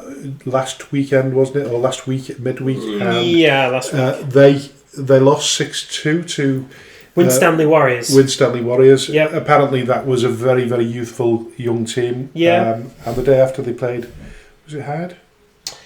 Yes, I think it was Hyde United. Yeah. So there would have been a lot of young people in that particular game, and maybe they were just taking a look at some of the trialists that had been coming through the door. Potentially, yeah, but even so, that's a lot. That's still a lot. Yeah. So they're asking for kind of kit assistance and things like that. The question is there money there or isn't there? Because if you're spending £2,000 a game, and listen, I'm intrigued as everyone, and this is not shit staring, is it? it's what people talk about on the terraces. What's going on there, and that's we've got every right to talk about that because it's interesting. But I feel for any football club that's going through tough times because we are. Okay. But we're as honest as we possibly can be, and maybe it calls for a little bit more honesty. Listen, we said it all season, last season about the City and Liverpool. If there'd been an ounce of sincerity and honesty, people might have reached out and helped. Yeah. And certainly at the beginning of the season, it looked as though people were willing to take over and resurrect the football and club. make it a proper project. Well, yeah, it makes you wonder whether they'd still be in the where was it? The Northwest Counties Premier Division? Yeah, no, Northern Premier when they were at their peak. Yeah. Just before they folded. Yeah. Oh, there you go. So that inherently disappointing for one. I think the other thing that kind of catches me out as well is this fundraising draw that they've put up. They put this up a week ago, where you could win a brand new car or 10 grand in cash and 10 grand for a club, a sports club of your choice. £10 per ticket, 35 quid per 5-ticket book. A third of all ticket sales will go to any participating sports club that sells the tickets, which is obviously Witness FC. But they're already after some kind of fundraising initiative. Even at this such an early stage. But that's not a bad thing, though, AJ. It's not a bad thing, but I know what you mean. If you work that into everything else that we're discussing now, postponing again because they can't field a full team, looking for a chairman. Yeah, you put all of those things together with a new venture at the very start, and on top of that, you're asking for money as well. It doesn't look particularly good then. But in terms of fundraising, listen, we all should be a step ahead. The minute that we rest on our laurels and take our eye off the balance sheet, then we're all susceptible to falling foul and end up out of business. So yeah. Listen, I think if it wasn't for the fact that these things have happened here, we probably wouldn't be talking about it. No, if I was Scam, I'd probably be keeping an eye on their squad just to see if they do fold. Who's going to need to come up with it? We'll probably talk about the snobbery, snobbery that is attached to Step 7 football. Yeah, this is true. We'll talk about that. Yeah. But listen, let's go to Bellingham Town. This is a funny one on which to end kind of typical. Because I took it really serious at first. Oh, did you? Yeah. Come on. So I had all this written down before you told me about it. So we obviously see the same funnies now, don't we? Which is good. Go on. So, the club made a statement, released a statement earlier on this week. They would like to address rumours circulating on social media regarding unacceptable behaviour following today's game away to CM Red Star. After a brief investigation, we can confirm that Bellingham Town supporter Phil Smith has received a lifetime ban from the club and has been reported to the Northern League, the FA and Cleveland Police. Although we were delighted to see Town win and appreciate that celebrations can occasionally go a little too far, ordering a strawberry daiquiri in a pub with the lads on a match day cannot and will not be tolerated. Furthermore, to ensure the club does not encourage similar behaviour in the future, lager tops will no longer be served in the clubhouse. The club considers the matter closed.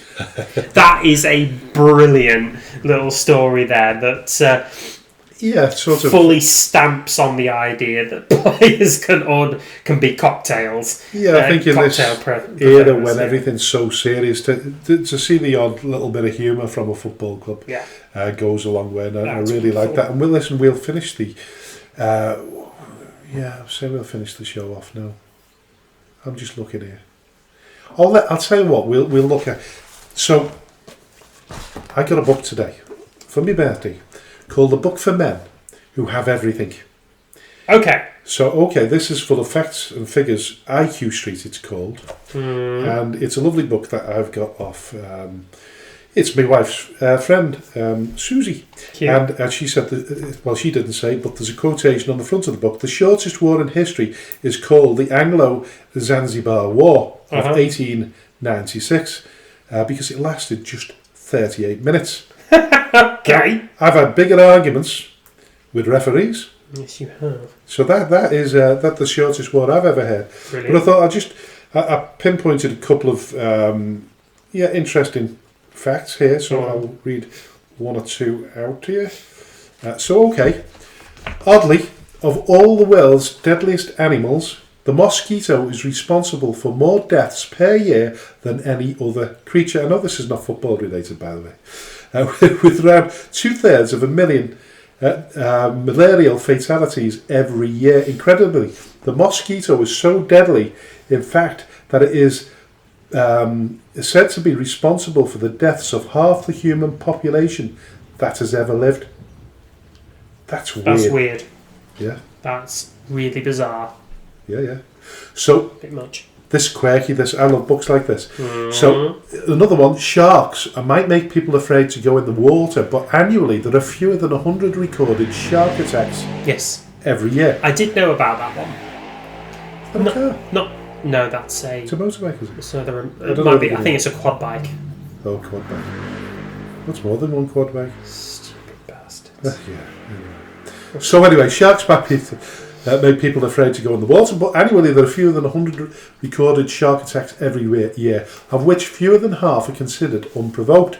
And according to 2024's figures, only 4 were fatal. Yeah. That makes sharks far less dangerous statistically than lions, which kill around 100 people every year, crocodiles, around 1,000 fatalities, and elephants, 600, and hippos, 500.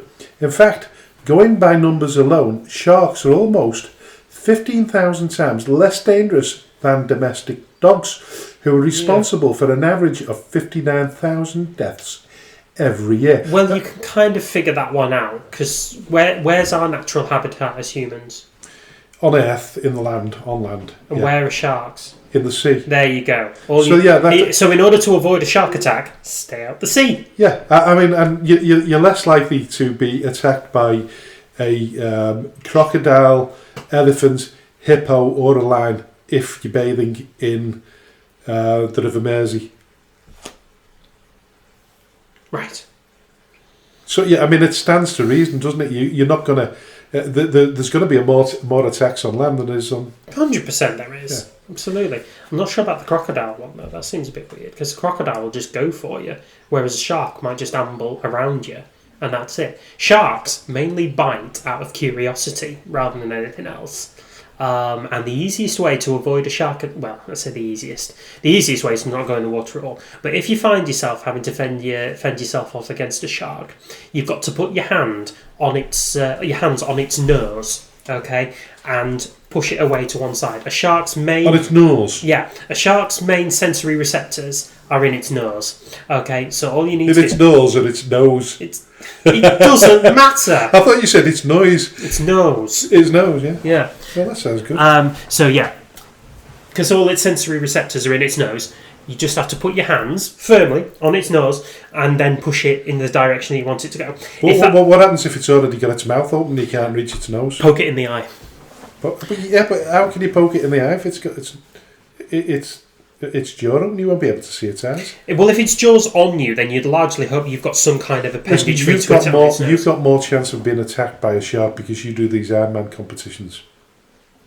I did it in Wales. Yeah, but you could do an ocean. It's far too cold for a shark. You could do the Blackpool one, couldn't you? But you've more chance of getting attacked by a turd than a shark. You know what I mean? I've got more chance of being grounded like a ship in Blackpool.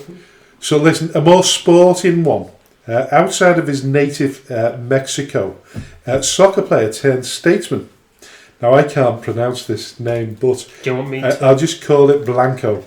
Is best known for a move known as the. Oh no, I've got to mention his name. So it's Cuauhtémoc. I don't know why. What pronunciation for that one? I should have worked that one out before. That's a difficult one, then. Cuauhtémoc. Well, I will go Cuauhtémoc. That's how. So Cuauhtémoc is known as. Blanco is best known for a move known as the Cuauhtémoc. With two opposing players attempting to take the ball from him, Blanco would momentarily trap the ball between his feet and jump through the two attacking players to escape. Ooh. Good for him. So we need to pass this on to Brodie. Yep. And get this implemented with Colin Carruthers, who's our new assistant manager. Yeah, that was something that we kind of needed to talk about like right now, really, didn't it? Because it sort of brings us on to, developments in SCEM. Yeah, I mean, have you ever seen this Curatima No. movement? No? No, I've not. Well, yeah, I think I might have done once. Oh, yeah, you'd be booed off if you did that, wouldn't you? Probably, yeah. Deemed as cocky. But listen, we'll we'll have a look at more next week. Yeah, absolutely. So we're going to move on to SCEM. Yes. So, in the midst of the week in which we were last here with you, a lot's kicked off, really. So, John Barnes, who was the interim manager at Skelmersdale United Football Club last week, he gave his notice in was it last Friday? It was last Friday, but I did ask him to sleep on it till the following morning. And he confirmed it on the Saturday morning, didn't he? Yeah. So following that departure, the club made very quick moves and subsequently hired Richard Brodie back for a second spell in charge of the Blue Boys, with Colin Carruthers joining him as assistant manager. Their first day with the squad was on match day against South Liverpool Reserves, which occurred this Wednesday just gone. A game that we lost by 3-1. Well, let's go back to Barney first. It was a big disappointment. I was more upset than anything. Yeah, disappointed. Yeah, and we'd upset. have loved to have. Yeah.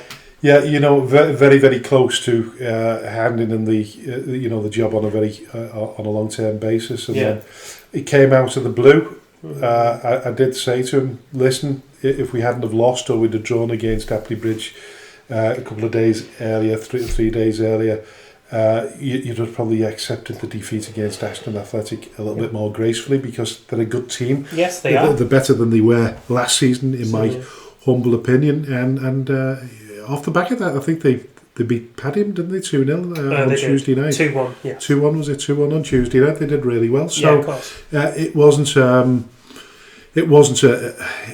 Listen, the 5-0 scoreline is not great. Against any club. Any club at all, but a 2-1 is a football score. Maybe a 3-1 is a football score. You get into 4-1s, it becomes a sort of battering or a disappointment. Yeah, you're not really. I can understand how Barney felt, but I think I wished he had have slept on it, because as we know, Barney, absolutely great coach. The players really, really love him. There's not a minute when you feel down in his presence, unless, as we did on Friday night, you could see his demeanour, his body language before the game. You could see there was a change in feeling, and then certainly by the things that he said during the game. And I know he was in a lot of pain because he's struggling with his groin and that. And I just didn't want him to make a decision as quick as he did, and he has, unfortunately. And we just wish him all the best. Listen, and I think, in fairness, he was more happy in the coaching position than he was in the management, because what he did was he left Rochdale so he could go and watch George play more often.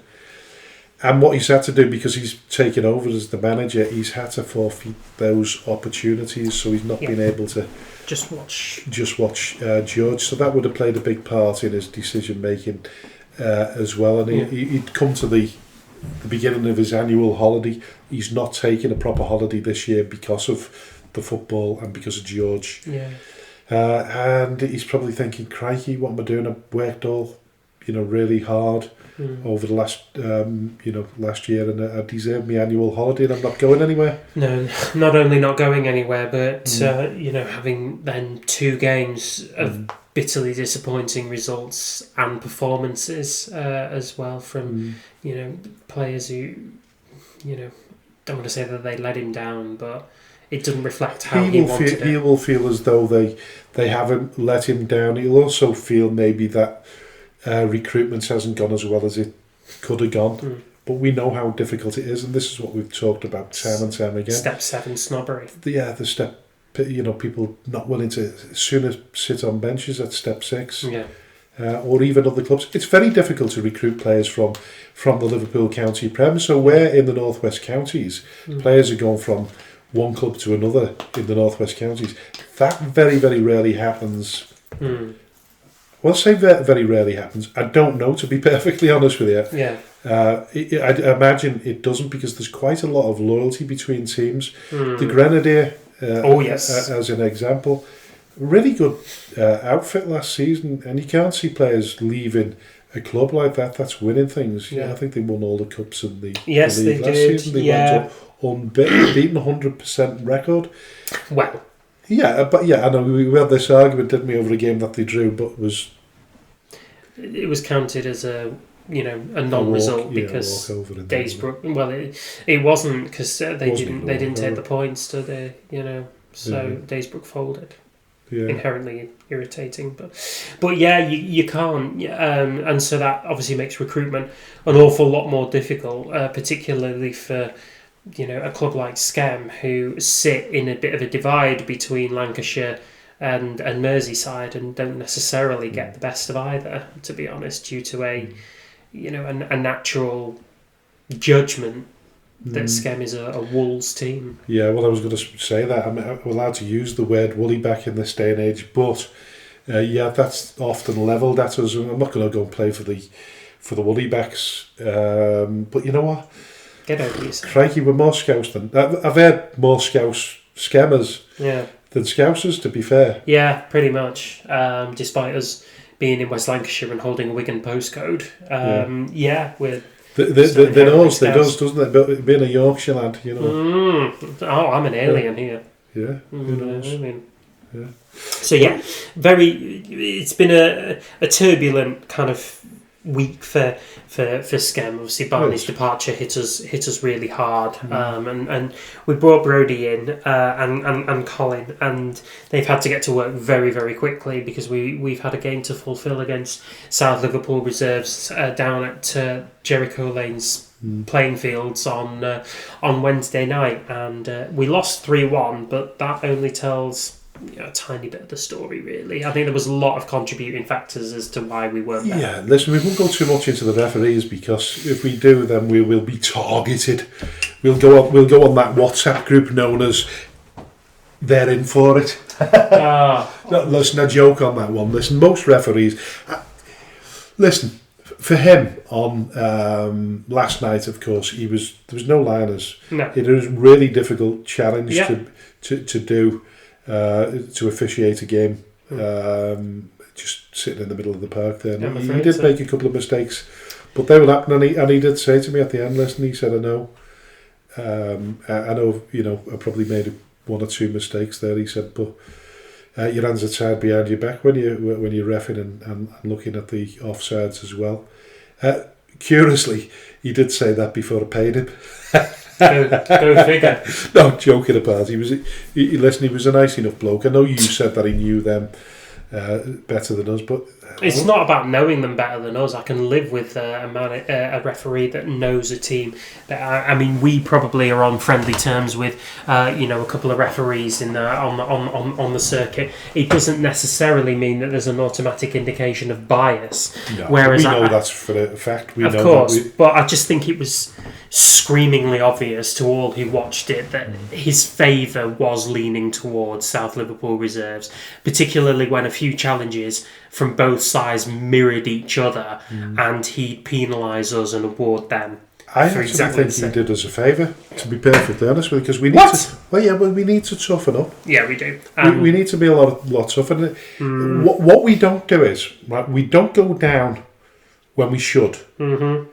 And when we do go down, we're genuinely injured. Mm-hmm. But we don't make a meal of it when we do. And I'm not saying that you should make a meal of it. The one thing that I've learnt about the Liverpool County Prem, and I know we're not talking about the Liverpool County Prem here. It's called the Liverpool Premier League now.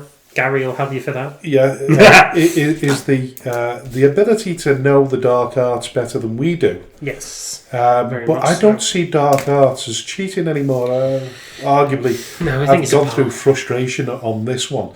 But I think what I've learned from the Liverpool Premier League is that it's they're an honest bunch of players, and at the end of the day, if you have fisticuffs or you have disagreements on the pitch, very, very rarely have I seen it spill out off the pitch. They tend to. This is correct. They tend to shake hands and get on with it. Yeah, I'd say that's correct. Obviously, we had a full season there last season. I think it only really spilled over once off the pitch.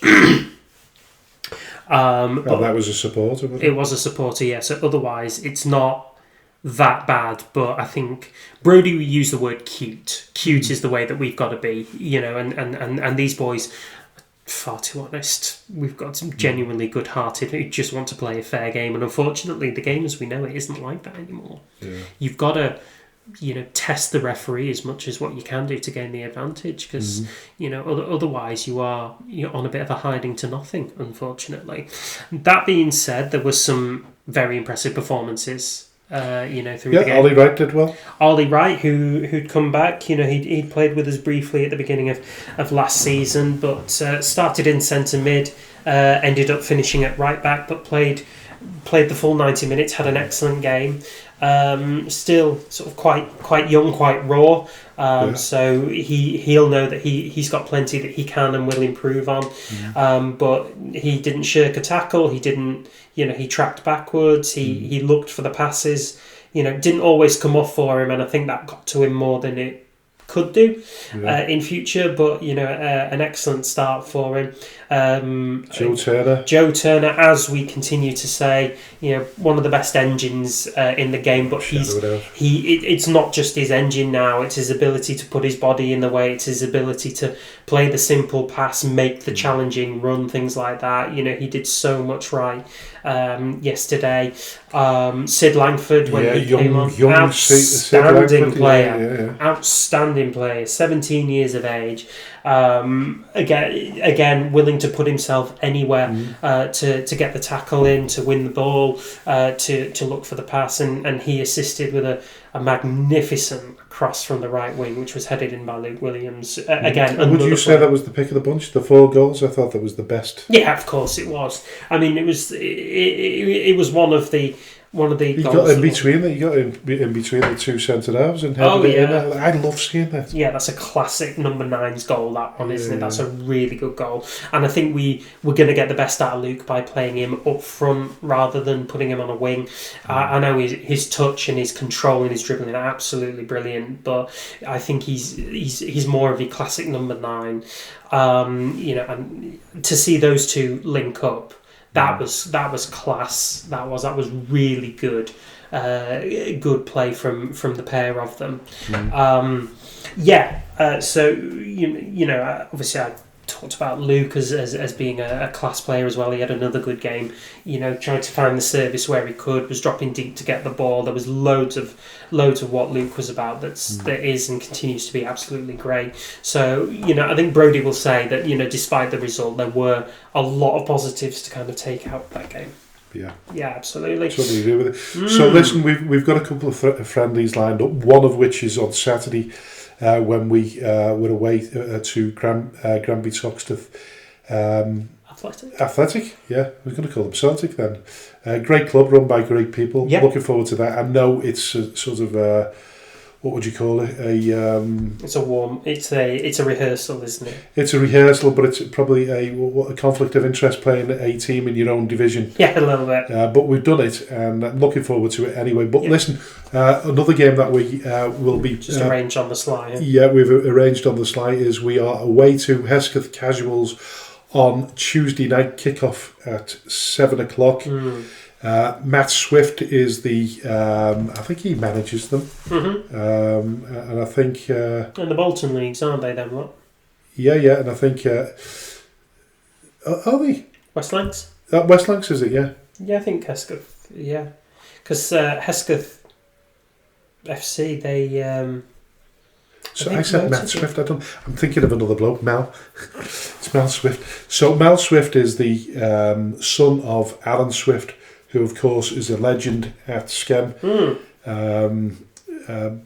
Back in his day, and hopefully he was not particularly well last season. No, he wasn't. He had a stroke. He had a stroke. He's recovered well enough. He's strong and fit again, or getting fitter by the day. And hopefully he might be tossing the coin. I think he played for I think he might have played for the Casuals at one stage as well as Sken. There you go. Look at that. So that'll be an excellent little final warmer game before we kick off the season next Saturday. Yeah, listen, details will be up on Saturday night of the address and time, but I think it's already up on the socials if you look up on Hesketh Casuals. I haven't updated that now because I don't want people to get confused with the fixture that we've got on Saturday. True. But yeah, looking forward to that Yes. and to seeing Mel and Alan. So listen, looking forward to that. Great stuff. Yeah, moving on to the Premier Division, Liverpool. Liverpool. I call it the Liverpool County Premier League. That's what it used to be called. Anyway, we looked at the teams, but then maybe look at a little bit closer this time round. So, L4 Football Club, we don't know a great deal about them. We know about Formby, we know about FC, City of Liverpool. Yes. Who else do we know about there? Oh, well, we've heard about FC Community of Liverpool. Yeah, so we know that they are a regeneration club as a bit of a breakout from City of Liverpool. Allegedly, but somebody pulled rank on that and said it was not the case. Oh, okay. Yeah. Well, but I thought that originally, I thought they were the Sunday version of City of Liverpool. Yeah. And then when things went a little bit pear-shaped, they called them FC Community. But I don't know. If you say so. Anyway, listen, just looking at the league there, we're expecting the Grenadier to be tough opposition. We look at the likes of Liverpool Nalgo and Waterloo Dock. East Villa Rail. Good quality teams here. Some but excellent teams. I've said this, and thankfully Gary Berwick has put it out to the clubs in the Liverpool County Prem, is get in touch with us. Let's get you on the show. Let's start making the Liverpool County Prem more inclusive to this show, because we're in there. And we want to spread the word about the Liverpool County Prem. It's a brilliant league. It's a really, really competitive league, and I think the more people that get to know about it, particularly the players that are bench warmers, you know, it's a tough league. If you can play at this level, you can earn your spares going up. Certainly can. If you've got the ability to play at this level, and you're a half decent player, you can take the step up to the Northwest Counties, and it can be a great vehicle as well, because as proved before, Brandon Carrington has moved straight up 2 divisions. 2 divisions. Yeah. So need I say more? So what other teams are you looking forward to playing there? So I'm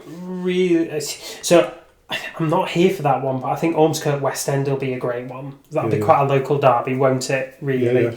I always enjoy playing against River and Liver, 2 sort of absolute staples of the Liverpool Premier League.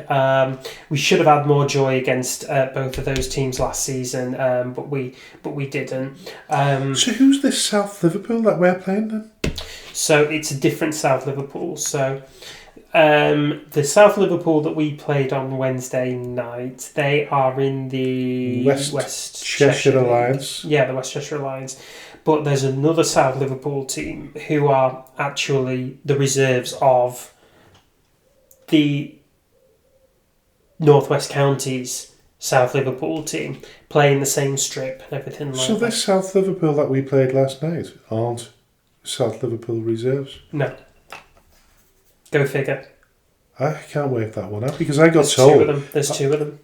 I got told there was a couple of players there that occasionally play from the first team. So that's interesting. But no, as far I'm as sure I'm it's aware, the same club. As far as I'm aware, it isn't. Well, that was put onto them by South Liverpool. Interesting. By Gary. See, I got told from several people that they weren't, that they were a different club. I even looked at their Twitter page, and it says that they're members of Liverpool and West Cheshire. Right. Okay, well, listen, maybe somebody will explain. And that's why we want people from clarity. The Liverpool County Premier to come on. Let's clear it up. Let's find out what is what and which is which. But yeah, looking at that, you listen, you'd expect the Grenadier to be challenging. at least. Yeah, if not, they're the ones to beat at the moment. They are. Looking at Waterloo Dock towards the end of the season, I think they look really good as well. Yeah, they improved sort of tenfold from when we played them. We beat them 3-0. 3-0. 2-0, wasn't it? No, it was at least 3. Fantastic game. Against them. So that would be a hell of a game. Two teams that are probably fighting it out for the right to be in the top 5. And of course, this season, there is no implementation of a third league within the Step 6 set up in England, so it will be top 5. Top 5 any to finish. 2 from the top 5. Yeah, any 2 from the top 5. That qualify, of course. Yeah, of course. So at this moment in time, the only other club that is eligible for it is Community of Liverpool. Is it? Yeah, they play at Marine. Yeah, but they're playing on Friday night, don't they? So Yeah. I don't know whether you can. I don't know. So yeah, so that's all that we're in for at the minute. Obviously, we finished bottom last season. Technically third from bottom. Third from bottom, with the exception of the 2 teams who folded and had their points and their games extinguished. So we have a point to prove. Yeah. I think the players know that. So, with any luck at all, we come into this season with a little bit more knowledge and know-how and a bit more experience of how to do it. And with the inclusion of Brodie and Colin, I think that's only adds strings to our bow at this point. And our first game is against Bobby Shirley's Formby. It is. So that's next weekend. It is. It's the next weekend at Sefton, isn't it? Yeah. Rather than the JMO, which is what we thought it would be, and where they played for the last few seasons. Well, apparently they bumped up their rental from, I think it was £250 to £400. I might be wrong. Allegedly. That is daylight robbery as far as I'm concerned. But a statement that we don't really want Formby playing here either. No, of course not. No. Well, we don't want Scam United playing here, never mind Formby. No, you would rather not. Am I bitter? You'd rather pay the extra £100 and play at Burscough, wouldn't you, really? Yeah. Oh, yeah, without a shadow of a doubt. Yeah. So there we go. So there's a little bit of an introduction into the Liverpool Premier League for this season. 16 teams, and we're hoping to be in the first 5 of them to get back to where we think we belong here. Right, let's move on swiftly onto our predictions for this weekend. Final as step, the yes. Northwest Counties. Returns. Oh, it's really exciting, isn't it? It's Christmas really Day. It's going to be Christmas Day. Listen, you might be able to hop on the ferry, watch Sken at 1:15 on. Oh yeah, listen, kickoff is 1:15, by the way, on Saturday, not as reported originally at 1:30. So yeah, if you hop onto the ferry or even get a flight to the FC Isle of Man, you could watch both games, FC Isle of Man versus FC St Helens. But I'm just trying to think which game I could end up going to on Saturday after. Yeah, I'm just trying to think. South Liverpool is probably your best bet. 2:00.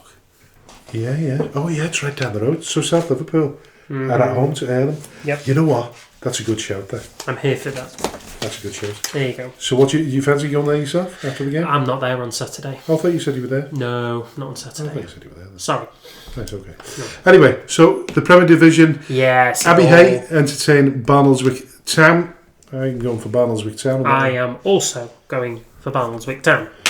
Atherton LR versus Nelson. Really interesting one. This one, yes. Obviously, Atherton LR edged Nelson. They fought off their challenge to be promoted to 2 seasons ago from Division 1 North. Nelson, hurrying along 12 months later, they finally made that jump into Step 5. So these 2 teams will now face off. Atherton LR for me.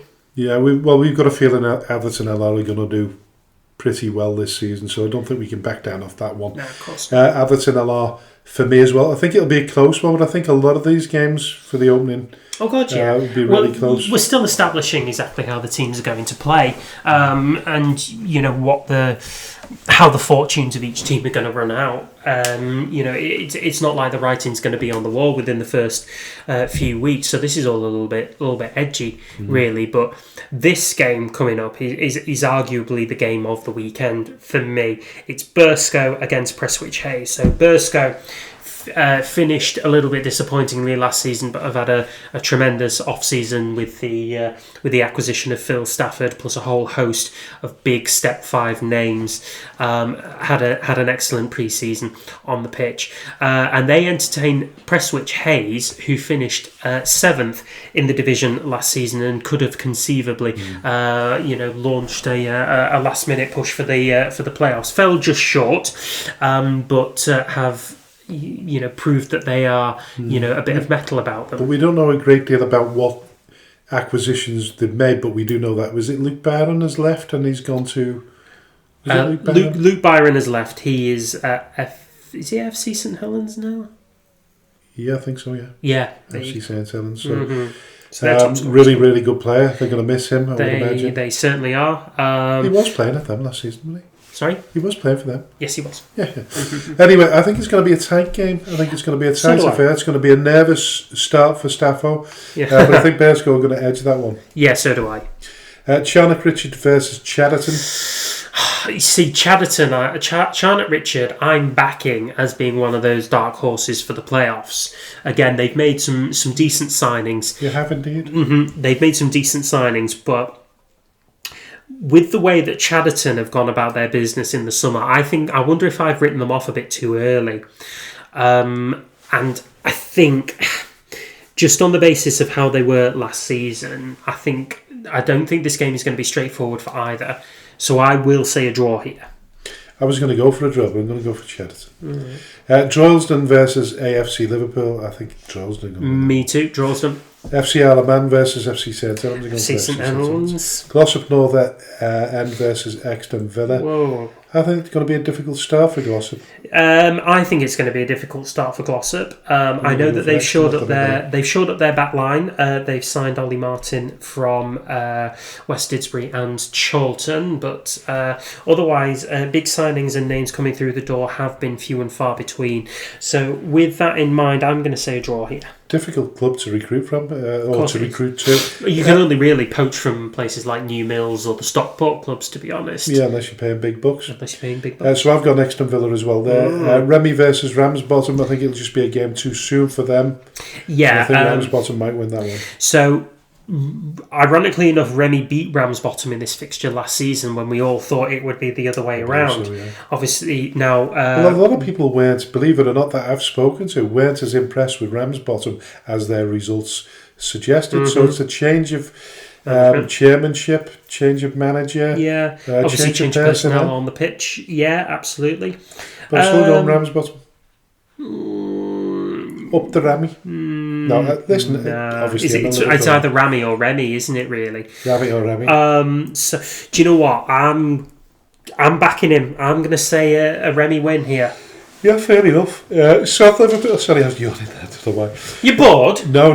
What it is, my ears just popped.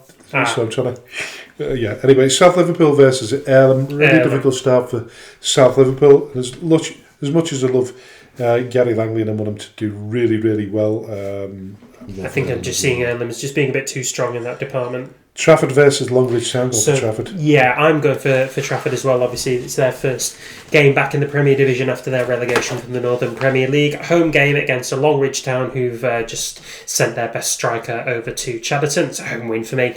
Yep. Moving on to First Division North, yes. Ashton Athletic versus AFC Blackpool. I am going for Ashton Athletic. So am I. Now, I can't really comment a great deal on Ashville versus Uppermill. Yeah. Where did Ashville finish in the South last season? Midway? Or? They finished 2 places outside of the playoffs. So they finished either 7th or 8th. Yeah. So against Uppermill, who is their first foray into Step 6. I've got a feeling it's going to be a draw, but I'm going for Ashville. I'm going to go for Ashville too. Bacup Borough versus Ashton Town. Ashton Town for me. Bacup Borough made a couple of good signings in the off-season, but again, their best striker departed. He's gone to Bury. So Ashton Town for me. Yeah, right, okay. I'm going to say that's a draw. All right then. Cone versus Woolton. formerly MSP. Yeah, the side formerly known as MSB. Yeah. So Cone versus Walton's another quite odd one to call. Cone very quiet in the off season. Not a lot of news going on about them in terms of signings or anything like that. MSB Walton, obviously their biggest loss is MSB. So whether that means that their funding streams are going to allow them to retain the quality of player that led them into a decent mid-table finish last season, I am not sure. Again, they do have Danny Venter in their ranks. Always good for a goal or two. So I'm saying an away win there. Yeah, I think I'll go with that as well. Go for Walton. Daisy Hill versus Steeton. Yeah, so Daisy Hill, another team who've lost their best striker as Liam Shepherd's gone and joined Atherton Coles, I believe. A big jump up for the young man who finished top scorer of the league last season.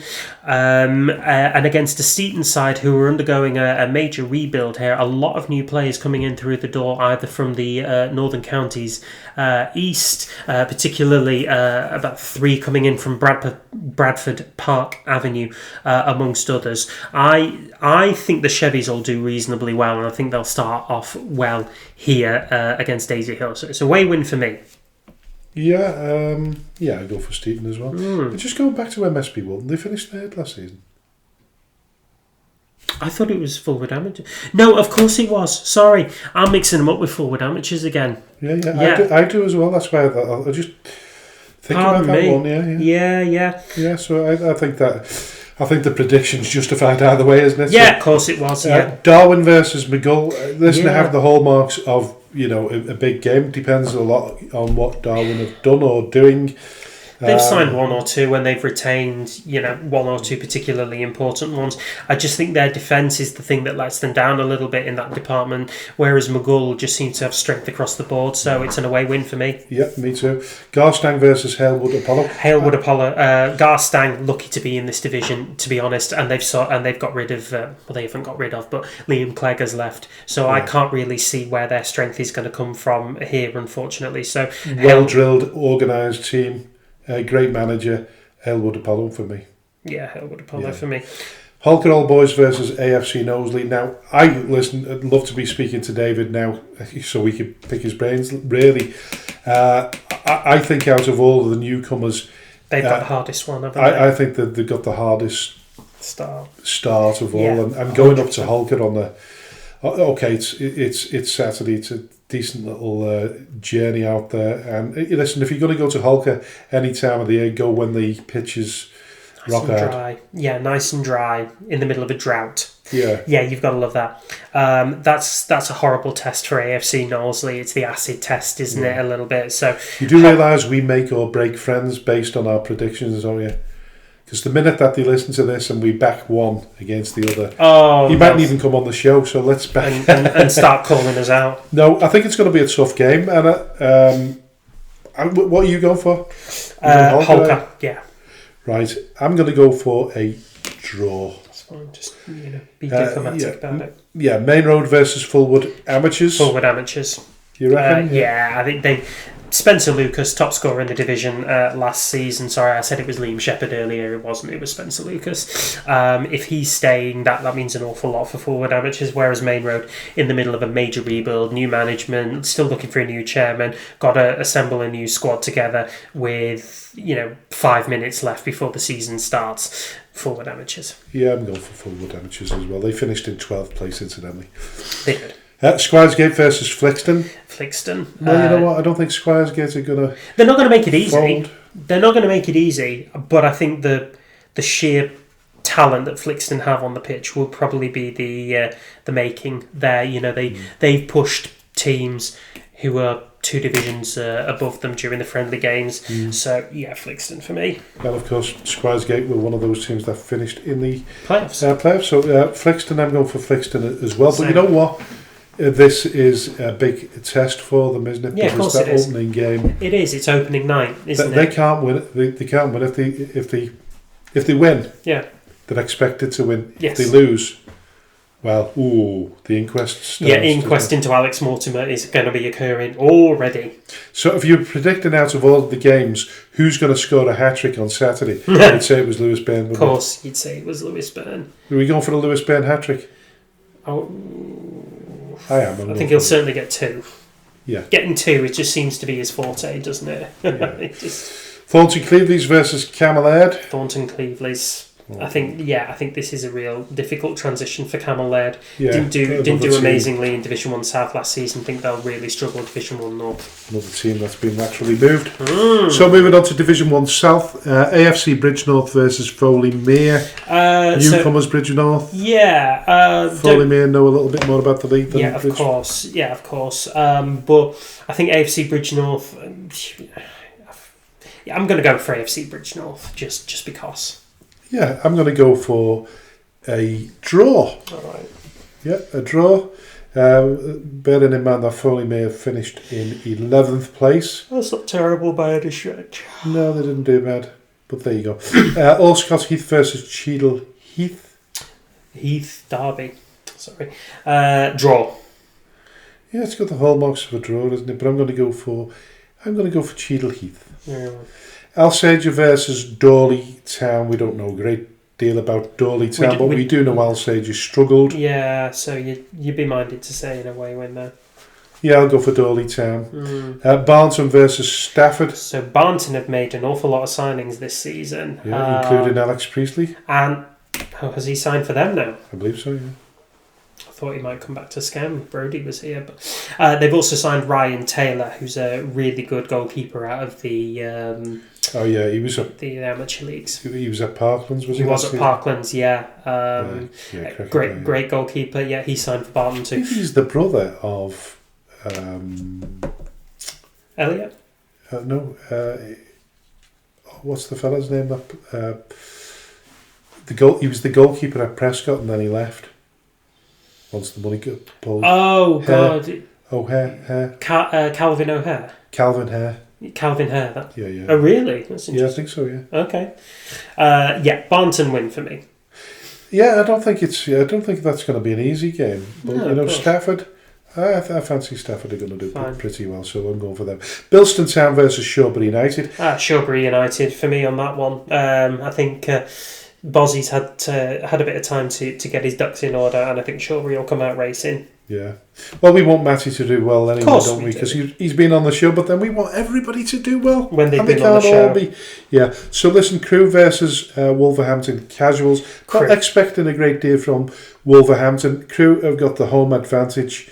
We played them pre-season. Last season, didn't we? Yeah, we did. Yes, we did. Was it the same one? Because there's an AFC Crew and a Crew. No, it was Crew FC that we played. It was these lot. Right. Okay. Yeah. Well, I'm going for Crew as well. Yeah, I'm going to go for a draw. Right. Eccleshall versus Widnes Town. So this is going to depends on whether they turn up, doesn't it? Well, yeah. I mean, for one, exactly. If they get a team together, I think they'll make life difficult for Eccleshall. I think what was going to be difficult for Eccleshall is how they're going to manage with the departure of Liam Kelly. Obviously the great man himself has walked away. That kind of wonders. But the players don't appear to have, do they, as well? So. Well, no, but that's because Liam isn't. You wonder whether that's if Liam has taken up another job, whether they would move then anyway. So they've still got the same squad by all accounts. The sort of the core players in there. Whereas Widnes, are we being a bit unfair on Widnes? Are we expecting them to do really, really well? No, I'm just expecting them to turn up. There was money there. Yeah, so we're expecting there was money there, and obviously they've got some decent players, inbound. Aging players. But like I say, Danny Venter, one of the highest goal scorers in the league last season. He's 40. Yeah. Exactly. So I was going to say 108, but 40 is probably nearer the mark. There you go.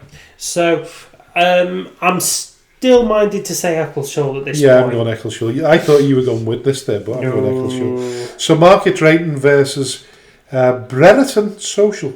MDT versus Brereton Social. So Market Drayton. Brereton. You say Brereton. I do say Brereton. Market Drayton. So Market Drayton finished second from bottom. They did, but they've made an awful lot of moves in the off season. They've signed an awful lot of players. They've got a new management team in place. I think MDT are going to do some serious stuff. I've got them in the playoffs for this season as well. So I'm going to say they're opening with a home win. You've got market trade. I've got MDT as the dark. I put dark horses in every single league. Yeah, let's have a look at that now. So you've got Just been a mad bastard. market. You have, haven't you? MDT. I don't know. Have you done that? Anyway, listen. I'm going for Brereton Social. You're going for Brereton, are you? Yeah, Brereton. New Mills versus Telford Town. Yes, more likely to say New Mills. Really, Telford. Telford. Finished third in the table. Telford were 8th. Telford were 8th, but they had that enormous fall off after Bals left. We expecting that fall off to continue? I think we are. We go for New Mills then, yeah. Yeah. Sandbach United versus Wednesfield or Wednesfield? Wednesfield. Yeah. It's Sandbach. It's just Sandbach, yeah. So Sandbach finished in 6th. We don't know a great deal about the other teams. So no, Sandbach should have done better, to be honest. But yeah. Concludes all the predictions for this weekend's fixtures in the North West County. Listen, I'm glad we're back to the nitty gritty of it, the predictions. Sometimes I thought that, people wouldn't like the prediction part of the show because it is a bit long-winded at the end of the show, isn't it? But I think if people are skipping, they're probably looking at where the predictions have gone. Yeah. I remember when they had the Lancashire non-league hour. And I used to non-league hour, and I used to listen to it. And when they turned around and said, "Well, I think Scam are going to get beaten," I was shouting at the radio. Of course, who do you think? What do you think? And honestly. Then sometimes because it's so difficult to get information about clubs at that level, it is an awful lot of it you do guessing. And this is why I say this. Speaking Frankly Football Show is your non-league football show. Yeah. So if there's any information that you want to get over to us, if there's anything you want to put us right on... Yeah, anything that you've clarified that we've got hilariously and unprofessionally wrong, which we'll admit is frequent. And if you want to come on the show as well, this show is your show. I'm going to say that we're an open door. If you want to rant, if you want to have a moan, if you want to come up with any bizarre facts... and statements that facts and statements. Yeah, and things that we're not aware of, then come to us. And I think a bizarre statement from last season, which I'll always remember just because of how it panned out, is Droylsden are not going to win them playoffs. I don't give a fuck. Who said that? Brent Peters. Did he? Yeah, he did. Oh yeah. Love that. Listen, that's another again. I've got a sense of this program. So listen, we would just quickly go through our predictions for who's going to win the league and playoffs, etc. Yeah, just trying to find a piece of paper now. There it is. Yeah, so okay, we're looking at the Premier Division. We've already both said Bearsco. We have. Are we still going with Bearsco? Yeah. Atherton LR. Both said Atherton LR. We both said Prestwich Hayes. Yeah. The only difference of opinion is you've gone Earlham. Prestwich, Earlham, Charnock Richard. And you've gone... I've gone FC St Helens, and you've gone... FC St Helens and Ramsbottom I've gone. You going to stick with your predictions or not? This is why we need to have this after the first 6 games, because then it gives us a bit more of an accurate idea, because at the minute, we're not blind guessing, but... we are a bit, aren't we? We poo-pooed Droylsden altogether. Yeah, I'm not expecting back-to-back promotions from Droylsden. But we're not asking for that, are we? Are we saying they're a better team, Droylsden? Let's be honest about it. Are they a better team than the likes of MSB Walton in their first season coming up to the North West Counties Division 1 North? Oh, it's a whole different ball game, though, isn't it? Is it? Of course it is. But is it? Who impressed... the season before last, Atherton LR. Oh, come on, they're a bit of a one-off though, them lot. Yeah? Yeah. So is there any changes to your predictions then? Are you still going Atherton LR, Earlham, Prestwich Hayes and Charnock Richard?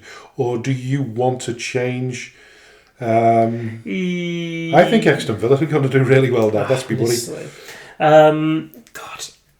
I'll say what then.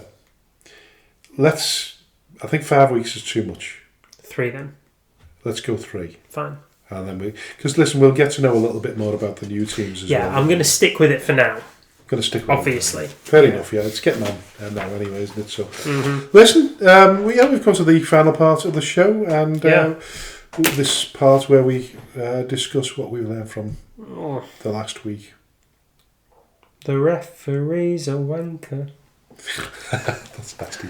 I retract that. Sorry, lads. I think football's frustration.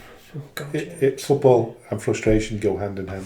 What they do for scam, Jesus Christ. Yeah, well, that'd be my what I've learned from the week is that I didn't see that one coming. No. I didn't see Barney leaving. But listen, I'd like to say to Barney, thank you very much for the last season and a bit. Yeah.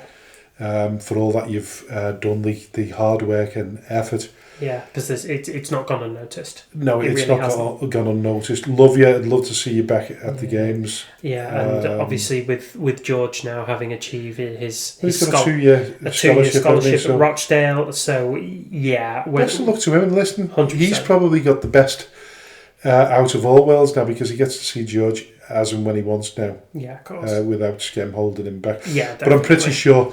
I've said this before, by the way, and I said it to Carl Lancaster last night when he was at the game.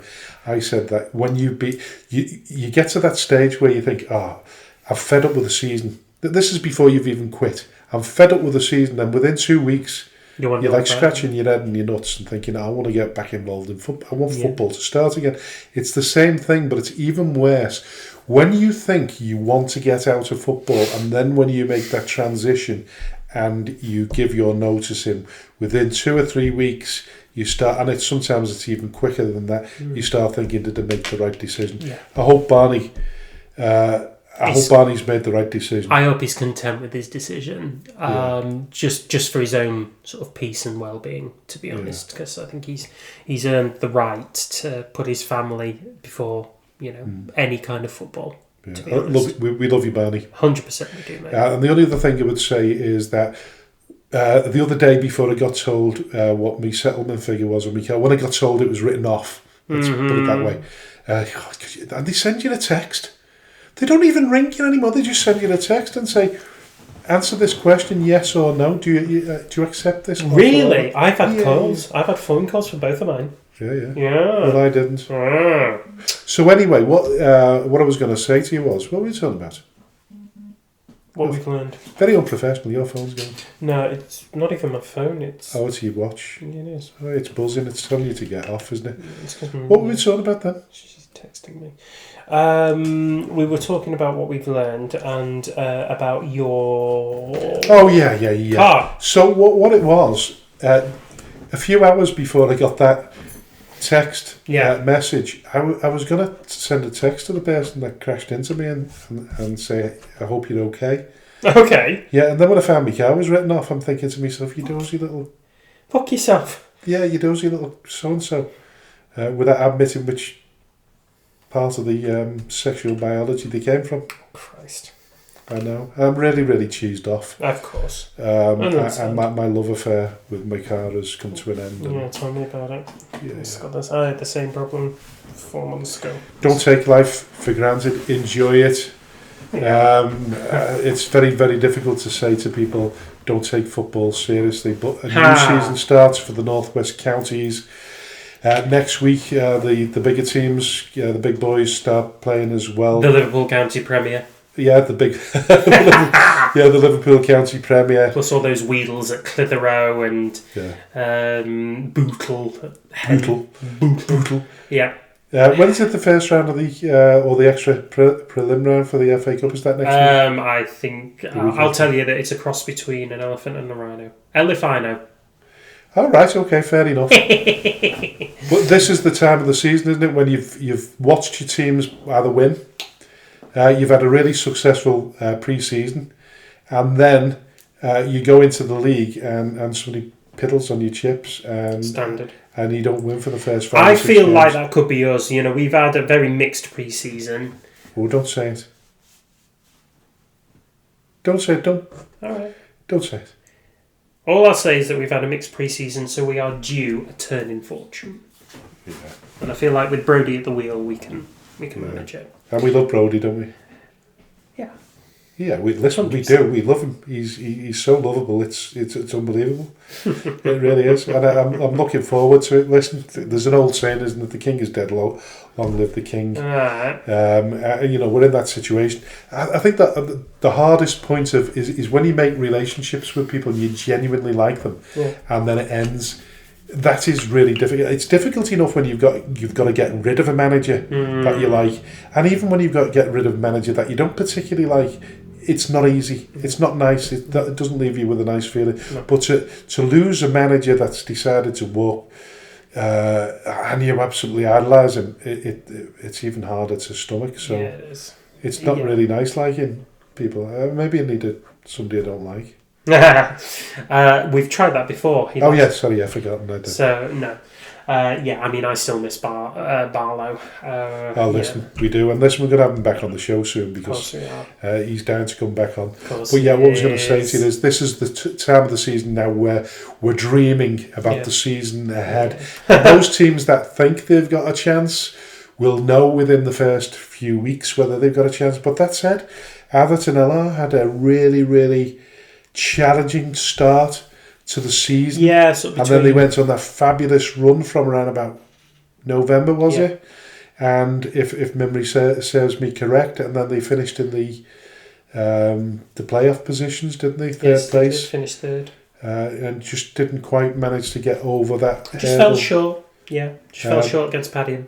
So and then Ramsbottom, of course, the perennial sort of nearly men. Bridesmaids of quality. Afraid so, yeah. Successive second place finishes, and then you fall short in the playoffs. And Flixton will think, "Wow, this is great. This money that's being ploughed into the club, great facilities, great clubhouse, big names, superstars, American financial backing, and all that lot. 5 million. The world is at our feet. Oh, listen, it's got to be exciting for anybody that's involved with Flixton.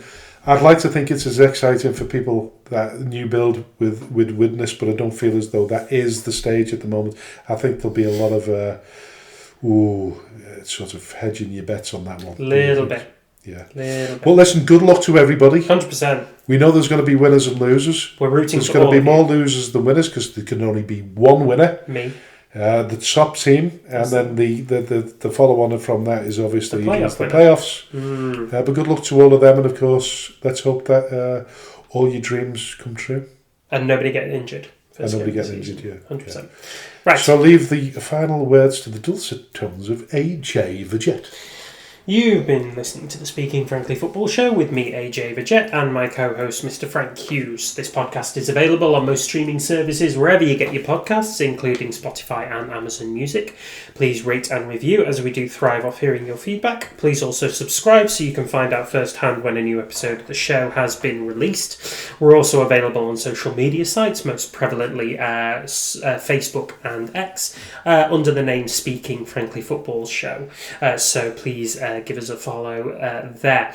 And so from myself and Frank, thank you very, very much for tuning into this episode of the show, and we'll see you next week with another one. Until then, a very goodbye for now. I think we've stopped recording now. Well, I'm not too sure, but you know what? Because it's been a little bit dull in here, all through the show I've been down to turn around and say you've got a bit of snot on your nose. I didn't realise you've got a stud in one and a ring in the other. Yes, I do. Yeah, you didn't know that? I didn't know that now. My eyesight's getting worse. I shouldn't really admit to that. Well, I mean, we've shared cars and been sat next to each other in Wetherspoons. I didn't know you. How do you not know that? I didn't know you had a bull ring as well as a stud, or a stud as well as a bull ring. No, bull rings. This one in the middle. Bull ring, is it? Yeah. Yeah. Because you've seen a bull, haven't you? They don't. You've got some jewellery on you now, haven't you? I do. Yeah. What is it? 1, 2, 3, 4, 5, 6, 7. And I'm getting my 8th done. You're getting your 8th done? 8th done soon. Yeah. Your navel done? No, God, I'm not Britney Spears. What's the song? Hit Me Baby One More Time. Yeah. Listen, it's a good job nobody's listening to this, isn't it? There we go. Yeah. Or maybe it's Toxic. I don't know. Yeah. Which is your Britney Spears go-to song? What to listen to? Yeah. It's Toxic. Fabulous. I love it. Just so creative. I'd never admit to that, if we were recording, but it's astonishing. Yeah. You can be quite toxic. You can be quite toxic on the show, can't you? No! You can be very close to the bottom. You're really gaslighting me here. What's wrong? No, all I'm doing is just stirring up a bit of controversy here by giving my opinion on subjects that are possibly a little bit divisive. Yeah. That's all it is. I'm no different to Brent Peters. I'm just a bit more eloquent about it. All right. See you're slacking something off again. No, I'm not. I'm making comparisons. Hey, he's brilliant, by the way. Is he? Have you ever seen his YouTube podcast? No, I haven't. Oh, you've got to listen to it. He's brilliant. Is it? What's it called? Don't know. Good. I'll just Google him. It'll be fine. Yeah. I need to get going because I'm cycling back and it's like I can hear the wolves howling from here. Are you going now? Yeah, I'm going. Okay, bye. All right, see you again.